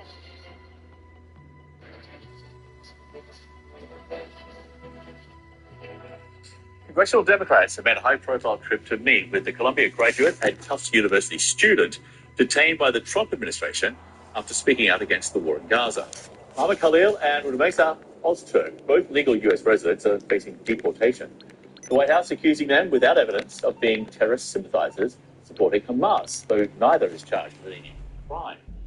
On Tuesday, Democratic lawmakers traveled to Louisiana detention centers where Khalil and Ozturk are being held. They say both are political prisoners used by the Trump administration to silence dissent. If anyone is tempted to marginalize who they are coming for, and to other this and to say that's happening to them but not I, it could be you tomorrow. They are setting the foundational floor to violate the due process and free speech of every person who calls this country home, whatever your status is. And Congresswoman Ayanna Pressley joins us now from Baton Rouge in Louisiana. Congresswoman, thank you for your time. Absolutely. One of the main reasons for Girl, why is she in Baton Rouge, of all places? 2 detention facilities where Khalil and Ozturk are being held, both without charge. So what's your assessment? Well, first, let me just say the reason why I came here is because they both have experienced, violations of their constitutional rights to due process, a violation of free speech, and our freedoms and our destinies are truly tied. These are acute implications specifically for the lives of Mahmoud Khalil and Rumeysa Ozturk, my constituents, but they have implications for everyone. And my assessment is that despite the harrowing conditions that they have both endured, in the harrowing conditions that they've endured throughout this time, in their abduction, where they feared for their lives, and despite the indignities and the injustices they continue to experience in these detention facilities, their spirits are still bright. They still have hope, and they are still advocating. They are still doing what they did before they were abducted. One of the White House officials behind these planned mass deportations is Stephen Miller. He spoke to Fox just a few hours ago. This is part of what he had to say. We are watching the Democrat Party twist itself into knots to give every illegal alien terrorist an MS-13 and trained air Wagwa more process, more court time, more intervention than any innocent American citizen has ever received. It turns my stomach. Americans want these terrorists the hell out of our country. There is a lot there. What's your response?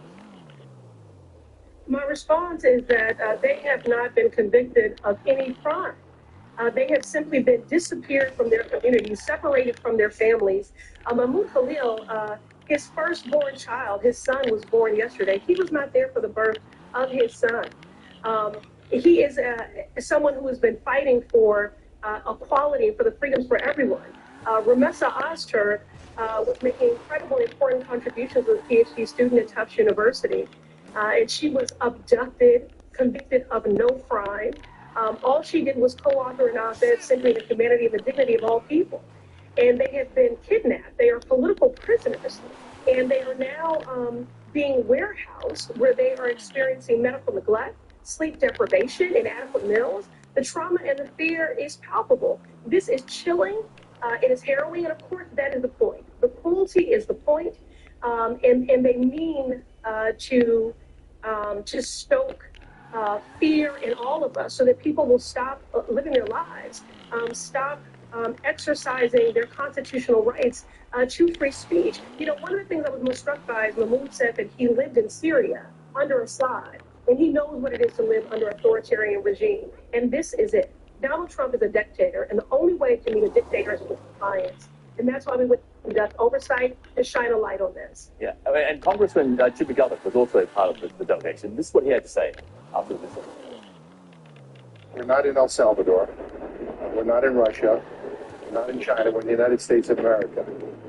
And yet there are people who are incarcerated in detention centers, not because they committed any crime, but because of what they believe, what they've written. In some cases, it's not even clear that is in fact the reason why they've been detained.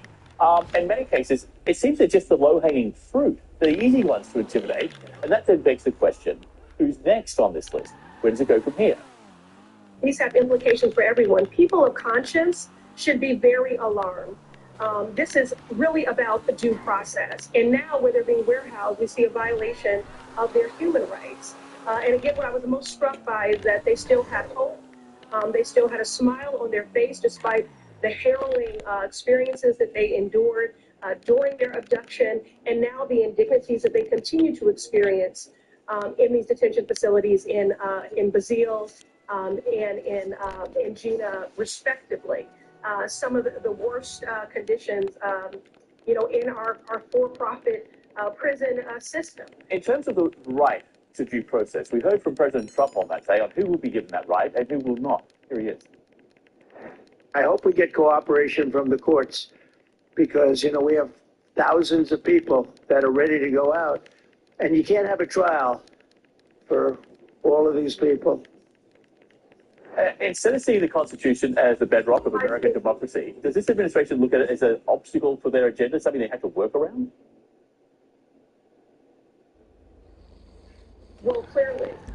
We have, Trump in his second occupancy, who rejects the rule of law, doesn't respect separation of powers, political branches of government, has contempt for every person who calls his country home, and does not respect the Constitution. He's not just poking holes in it, he's shredding it entirely.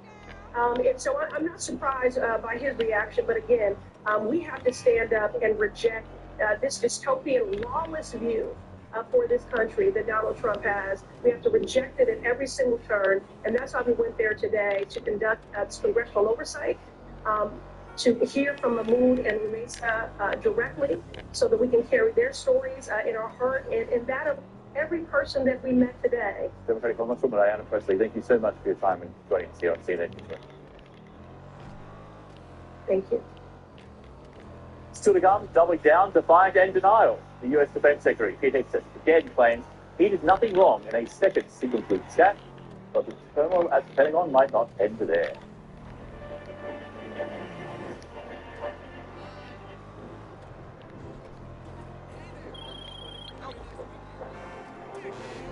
Visionaries in association with Hyundai.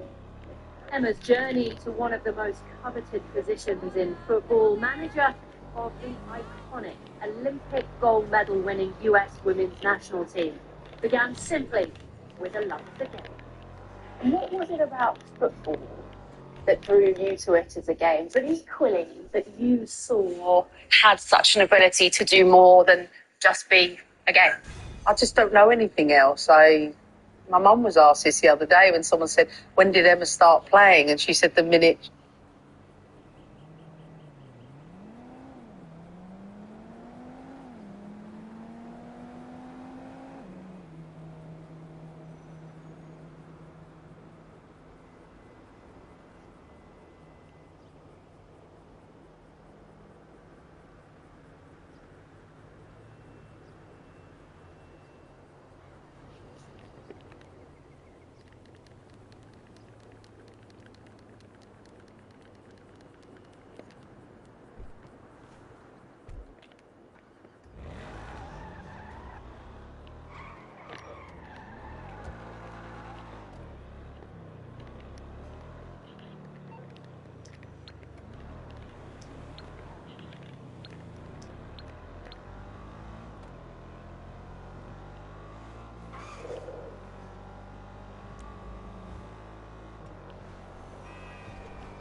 Sports bikes, I know, but the Lost Motorcycle Club has the ones you're after at the East LS Clubhouse.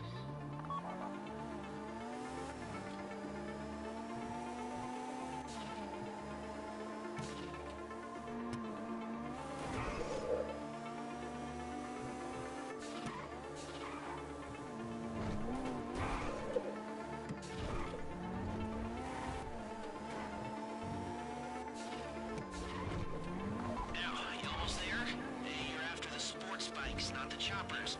The choppers won't be fast enough to get you away from the cops, and if they were, they wouldn't be able to turn a corner. These bikes use a kinetic energy recovery system. They store the energy you use braking to accelerate later on, to burn the cops and save the environment while you're at it. Okay, as always, don't let them know you're breaking in until you want them to know you're breaking in.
There's a bike each. We need all four for the job. When you've got them, stash them in the alley for the job.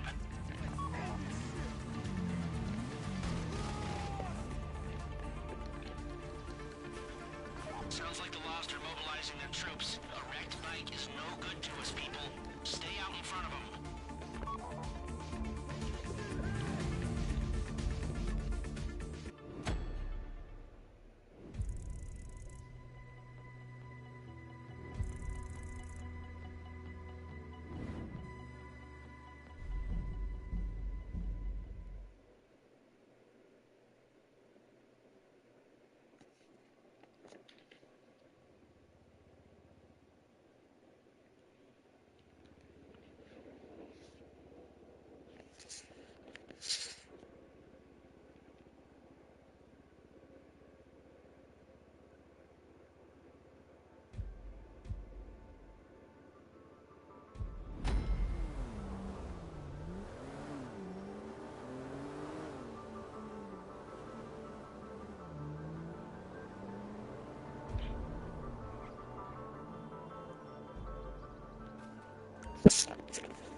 I gotta see how much I paid for them shoes.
getting real cash back now every Speaker Hegseth telling former colleagues on Fox News that 3 senior officials who were close to him at the Pentagon were fired for leaking classified information, which they denied. So if they want to keep leaking and pushing and peddling things that try to sabotage the president's agenda, that's unfortunate. But that's how leaking works in this town. The circle around the defense secretary of those he trusts is shrinking. Some around him so frustrated, sources say, they're threatening to resign. One person familiar with Hegseth's thinking over the last month told CNN he's in full paranoia, back against the wall mode. Embattled, Hegseth is also trying to downplay a second chat on the Signal app, which he started, and in which he shared highly sensitive information about plans for U.S. warplanes to strike the Houthis in Yemen. What was shared over Signal, then and now, however you characterize it, was informal, unclassified coordinations for media coordination and other things. That's what I've said from the beginning. Unlike the first chat that was revealed, which was primarily made up of top Trump officials, this second one included his wife, his brother, and his lawyer, none of whom would likely need to know about an imminent military strike. President Donald Trump has so far backed his Secretary of Defense, but according to sources, people around him about Hegseth. They just bring up stories. I guess it sounds like disgruntled employees. You know, he was put there to get rid of a lot of bad people, and that's what he's doing. So you don't always have friends with you there. The White House said Hegseth is doing a phenomenal job. This is what happens when the entire Pentagon is working against you and working against the monumental change that you are trying to implement. That was then echoed in a post on X. More bad news for Hegseth may come soon. His chief spokesman, a longtime supporter who left on his own last week, wrote, "There are very likely more shoes to drop in short order, with even bigger bombshell stories coming." I've worked for 6 secretaries of defense. I've worked for 4 presidents. I've never seen anything like this.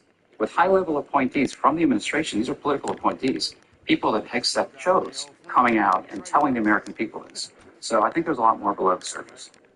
There's now a new example of this chaos under Hegseth. Sources telling CNN that last month he bypassed Defense Department lawyers and directly asked the director of some of the Pentagon's most classified programs to brief Elon Musk on more than 24 of these programs about China. Now, ultimately, DoD ethics lawyers said that would not be appropriate, so the idea went away. But on Tuesday, Hegseth referred to previous reporting about that meeting with Musk at the Pentagon last month as an example of why he is so focused on rooting out leakers. Alex Marquardt, CNN, Washington. To the call on CNN, a gift from one president to another. The artist, commissioned by the Kremlin to paint a portrait of Donald Trump, explains his vision for a rather fetching portrayal of the U.S. president.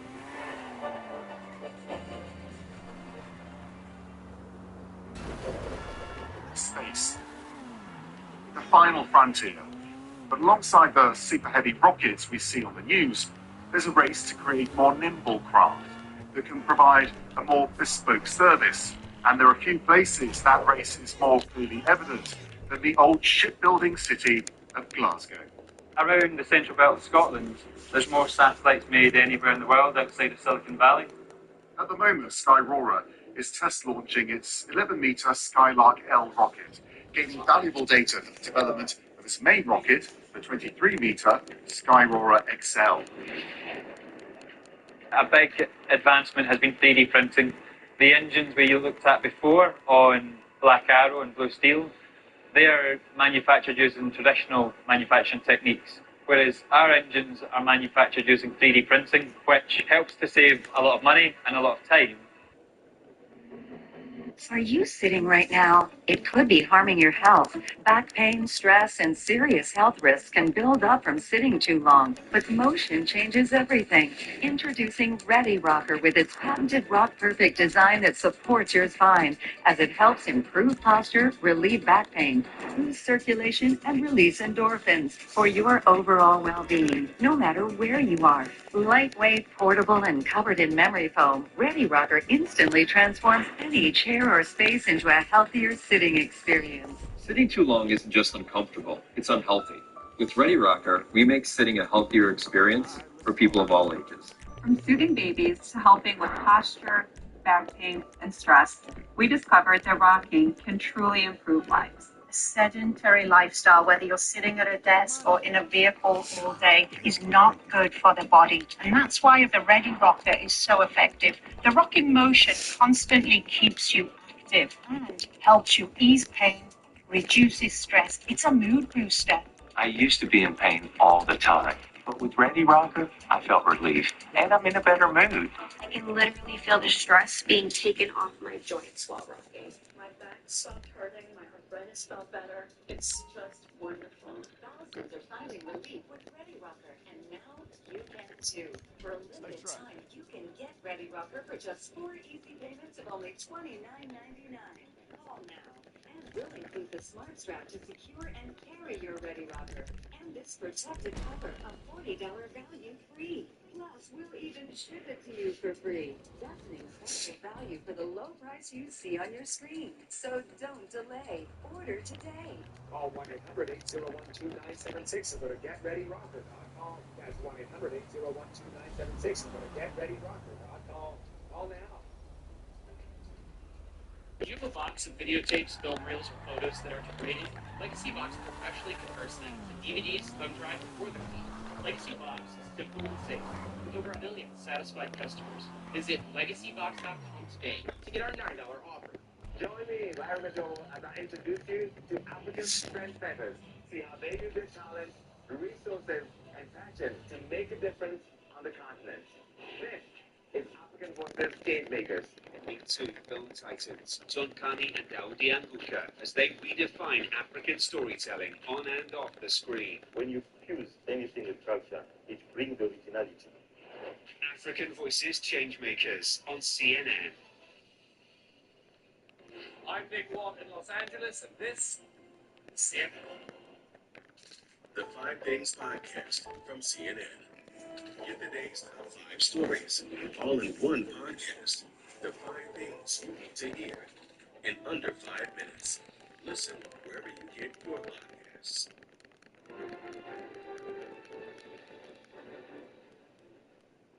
Heavy earth-moving machinery used to clear rubble and recover bodies in Gaza has been destroyed by Israeli airstrikes, according to Gaza's civil defense. Several bulldozers, a water tanker, and a sewage truck were among the vehicles destroyed Tuesday. The Israeli military says it targeted vehicles used by Hamas for terror purposes, but did not provide evidence to support that claim. Ukraine's president says if a ceasefire with Russia can be reached, he's ready for talks with Vladimir Putin. President Volodymyr Zelensky spoke with reporters on Tuesday, stressing the need for a pause in the fighting before If the Russians are ready for a complete ceasefire, then after a complete ceasefire, with an understanding of how long it will last, we are ready for any format of negotiations with them. Any format. Monday, Russian President Vladimir Putin said he was open to talks with Ukraine. Putin even said Russia has, quote, a positive attitude towards the ceasefire. These two countries have not held direct talks since the beginning of Russia's full-scale invasion of Ukraine in 2022. Well, now from Russia with Love, CNN exclusive looking at the portrait of Donald Trump as gifted by Vladimir Putin. Shows President Trump raising his fist after last July's failed assassination attempt. Slight blood smeared across his face. Fist popping the air. CNN Benny Chance. Over to the others. Очень важно было показать эти все кровь, шрам, его. Well, this is the first glimpse of what we're told is a portrait gifted to President Trump by Vladimir Putin in March. You can see the Russian artist who we met in Moscow was pretty kind, showing Trump looking heroic, even true. Не сломился, он не испугался. Он, наоборот, поднял руку, что мы все равно с Америкой едины и вернем ей то, что она достойна. The painting, handed to Trump envoy Steve Witkoff, was clearly meant to flatter as Trump and Putin discuss ending the Ukraine war and rebuilding ties. Apparently it worked. Witkoff said Trump was touched by what he called the beautiful portrait. Sakharov is one of Russia's most famous artists and has painted dozens of world leaders before. The late Pope Francis, and of course course, Vladimir Putin. The Trump painting, he told me, was commissioned by a patron he suspected was the Kremlin. Я понял, что это может быть очень важным политическим каким-то шагом на движение наших стран. Later, he said he was contacted by President Putin himself, who told him the flattering Trump portrait was an important step in Russia's relationship with the United States. Thank you, Checks there. I'm John Ball, back at the top of the hour for CNN Newsroom, but please stay with us. World Sports starts after a short break.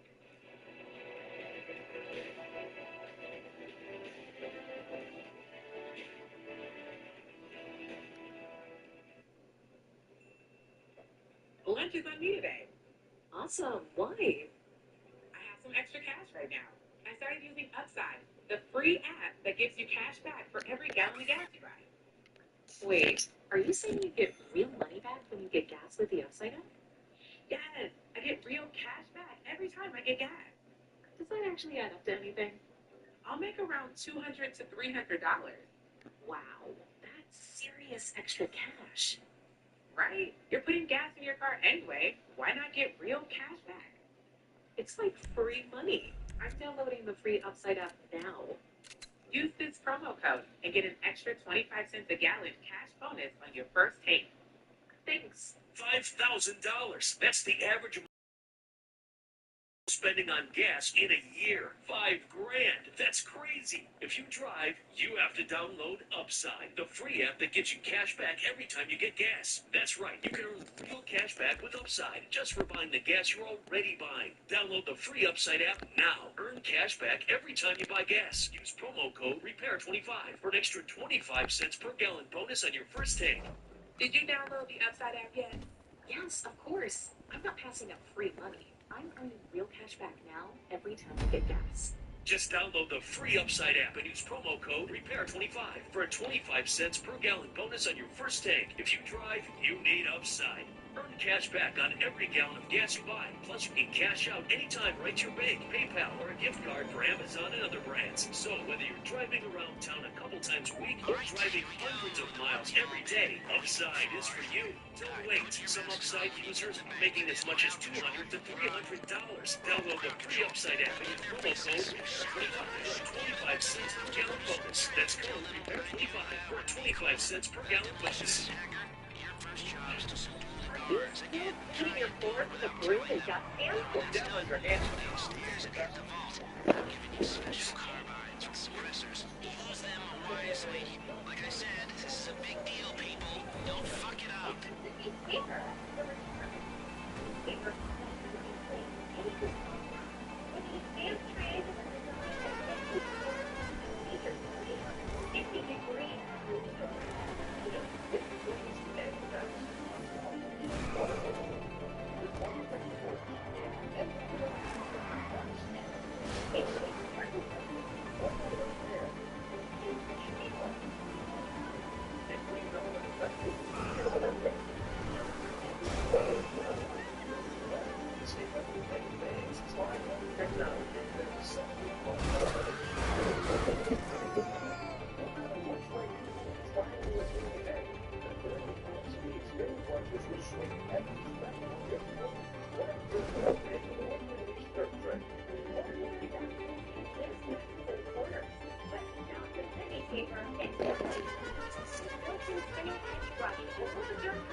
We're back in this with a swivelly head and super low robot design.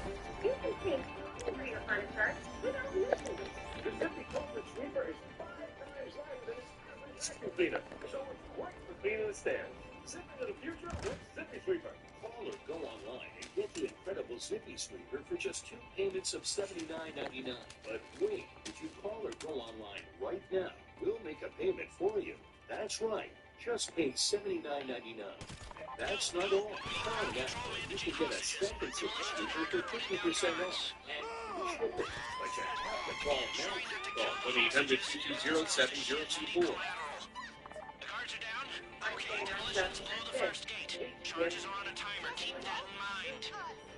Remember, the gates you're going through are especially Halloween. Only the thermal charges you got from the CNN World Sport. I'm John Vidal in Atlanta. So we will start the show today with the NHL. It is hard to believe that Alex Ovechkin is going to turn 40 later this year. He missed over a month this season with a broken fibula, and he's been in vintage form since returning late December. Remember, he broke Wayne Gretzky's all-time regular season scoring record earlier this month. Demolitions through the first gate. Crowd control, get behind there and get your guns on the tellers. Now, there's a second gate that will get you access to the lower level. Blow it. Let the hostages know what happens to heroes, yeah? This ain't the movies.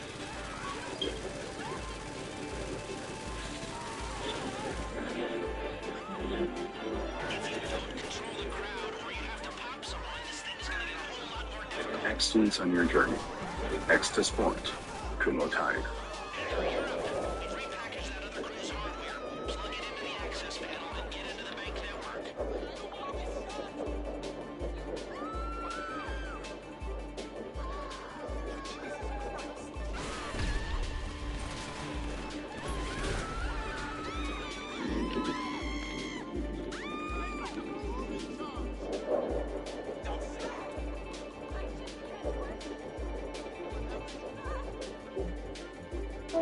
The Whole Story with Anderson Cooper is a 5-time Emmy winner for long-form journalism. This week, Abby Phillip explores the first 100 days of the second Trump presidency. The Whole Story with Anderson Cooper, Sunday on CNN. Demolitions, use the remaining thermal explosives on the titanium gates in the vault. Guess I won't be making my famous burger. It's everyone to cancel. The Rivera seat's not even raining in the house. Aren't they like $2 away? It is coming down out here. That was true. Yes, it was. Keep walking, Marshall. I bet this is a microsome. What's a microsome? I don't actually know. If you have heart disease and struggle with LDL-C, even with statins and diet, listen to your heart. Talk to your doctor about Repatha. Repatha plus a statin lowers LDL-C by 63%. Do not take Repatha if you're allergic to it. Serious allergic reactions can occur. Get medical help right away if you have trouble breathing or swallowing, swelling of the face, lips, tongue, throat, or arms. Common side effects include runny nose, sore throat, common cold symptoms, flu or flu-like symptoms, back pain, high blood sugar, and redness, pain, or bruising at the injection site. Ask about Repatha. I'm Mike Valerio in Seoul, South Korea, and this is CNN.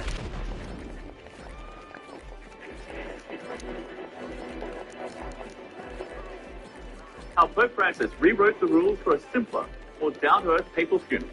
Ahead, CNN News.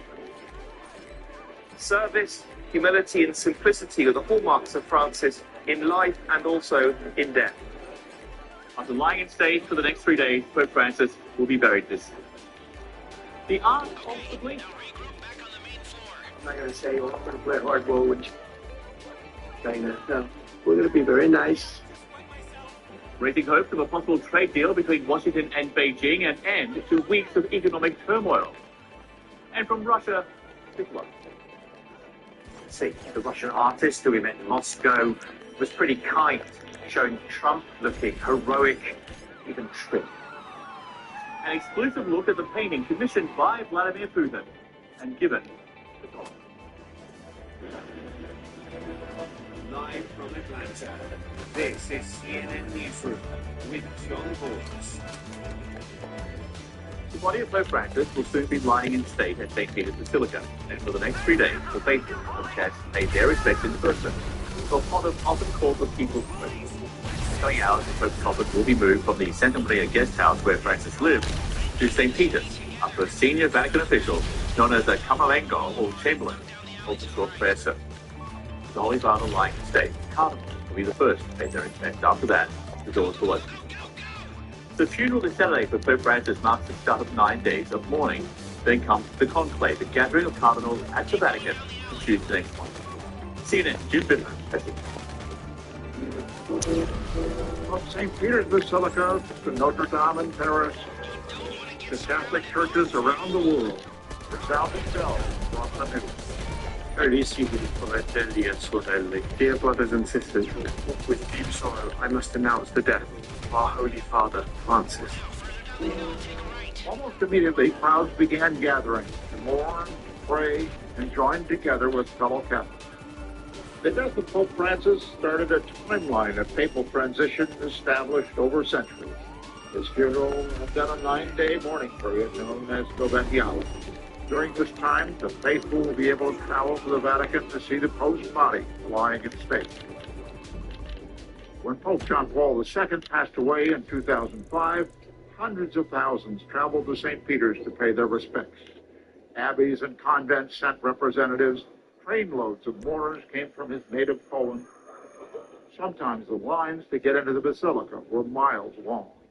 But as much as events will follow as tradition demands, there will be changes. Pope Francis said he didn't want to be buried in the crypts beneath St. Peter's, as most other popes have been, but in one of Rome's major churches. I want to be buried in Santa Maria Maggiore. I always swam there on Sunday mornings when I was in Rome. There's a very strong connection. One tradition is certain to hold.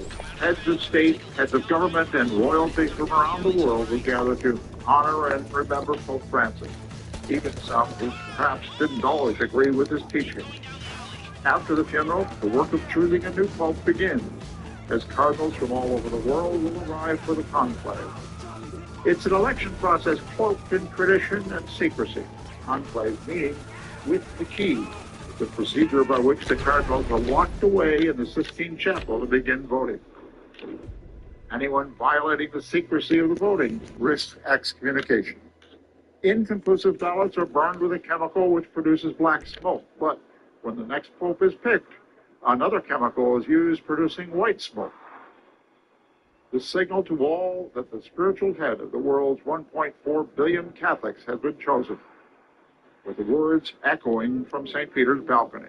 Habemus Papa.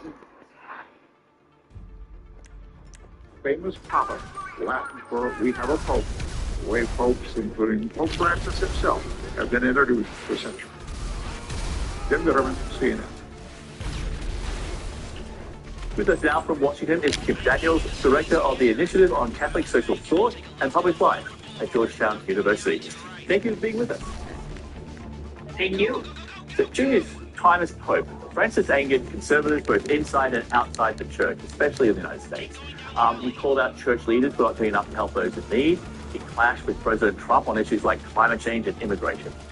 In the hours after he died, Representative Marjorie Taylor Greene, the notorious Trump ally, tweeted, "Today there were major shifts in global leadership.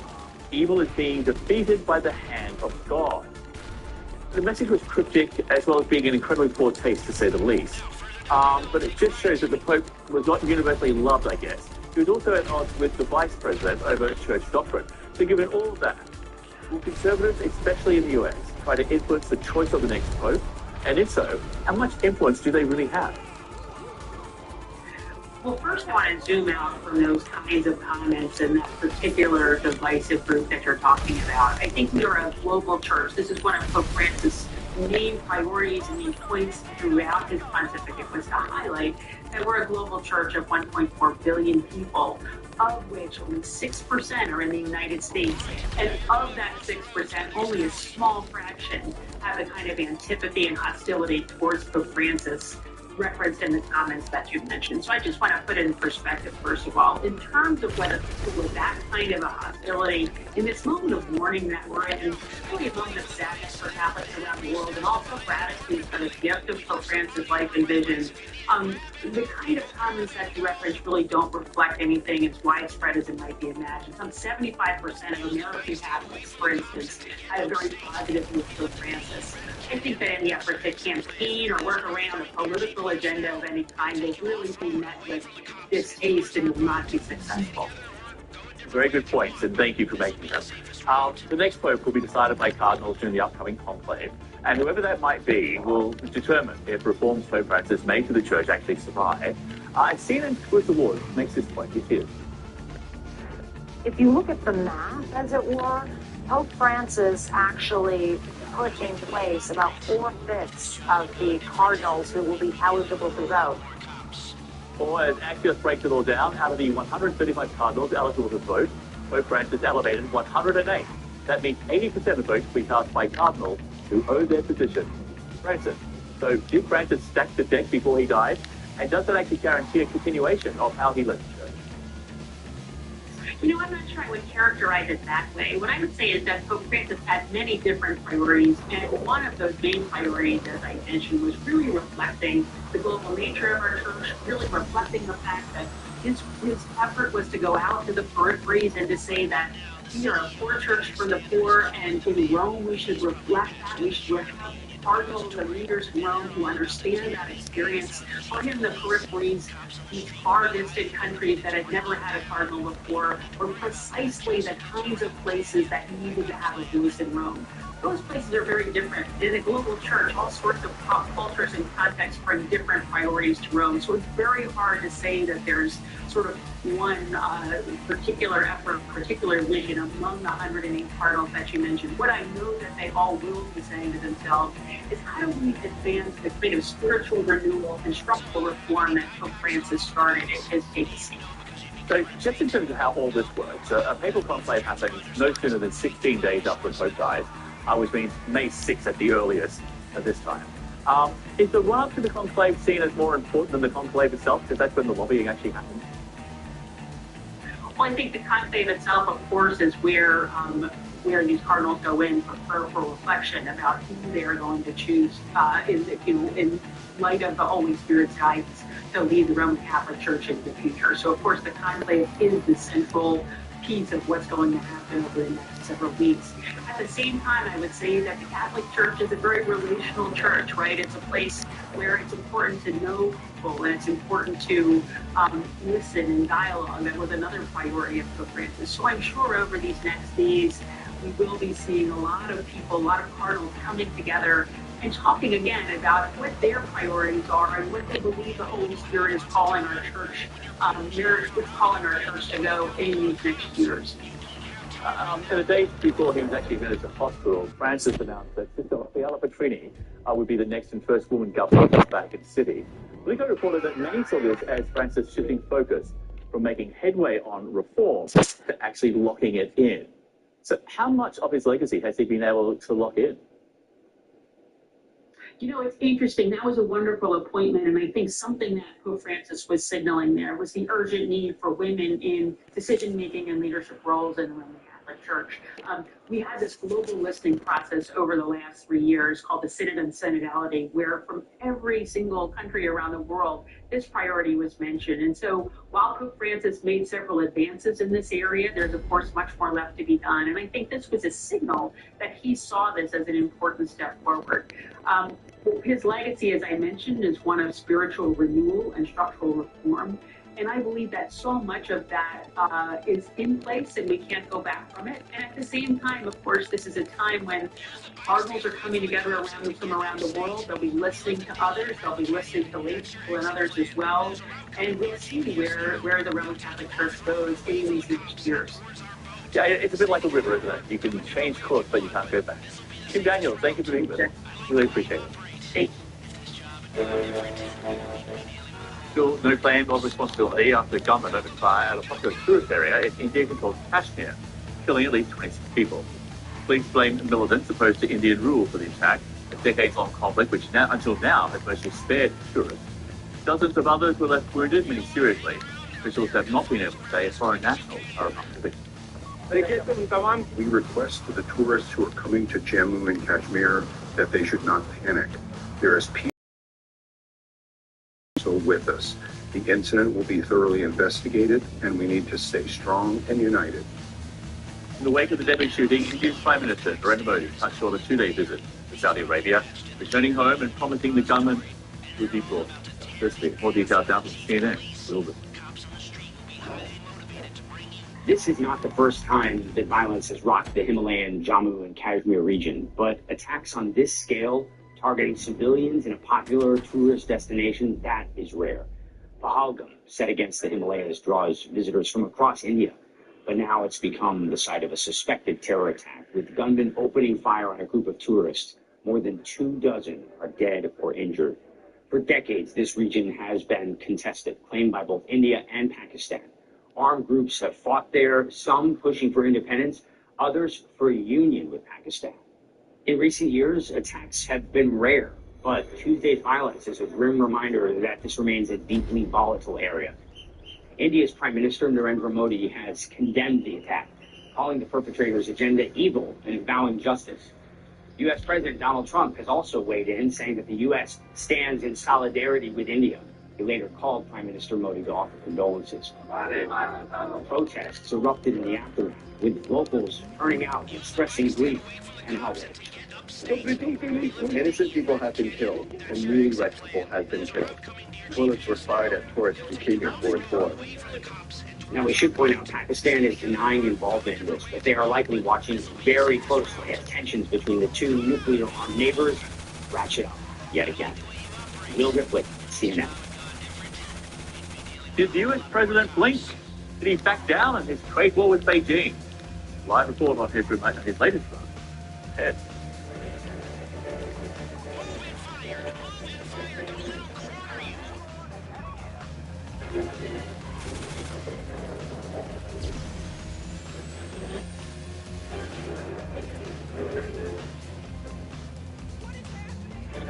Excellence on your journey. X to Sport. Kumo Tire.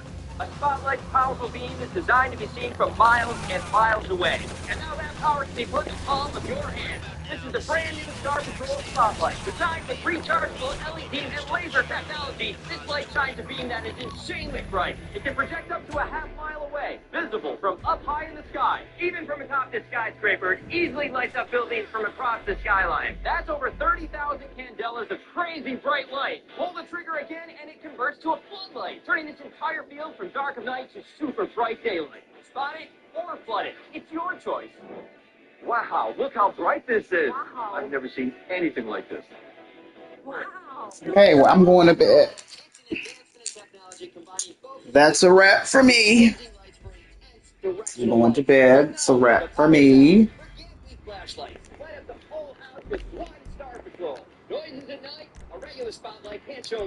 Y'all have a great night. Have a happy hump day. Have fun. Be safe. Whatever y'all plan on doing. And I will see y'all later. You alright, Gumbo? You alright? You alright, Gumbo? A spotlight, floodlight, emergency light, and power bank could cost you hundreds. Get Star Patrol with all those features and more for just $79.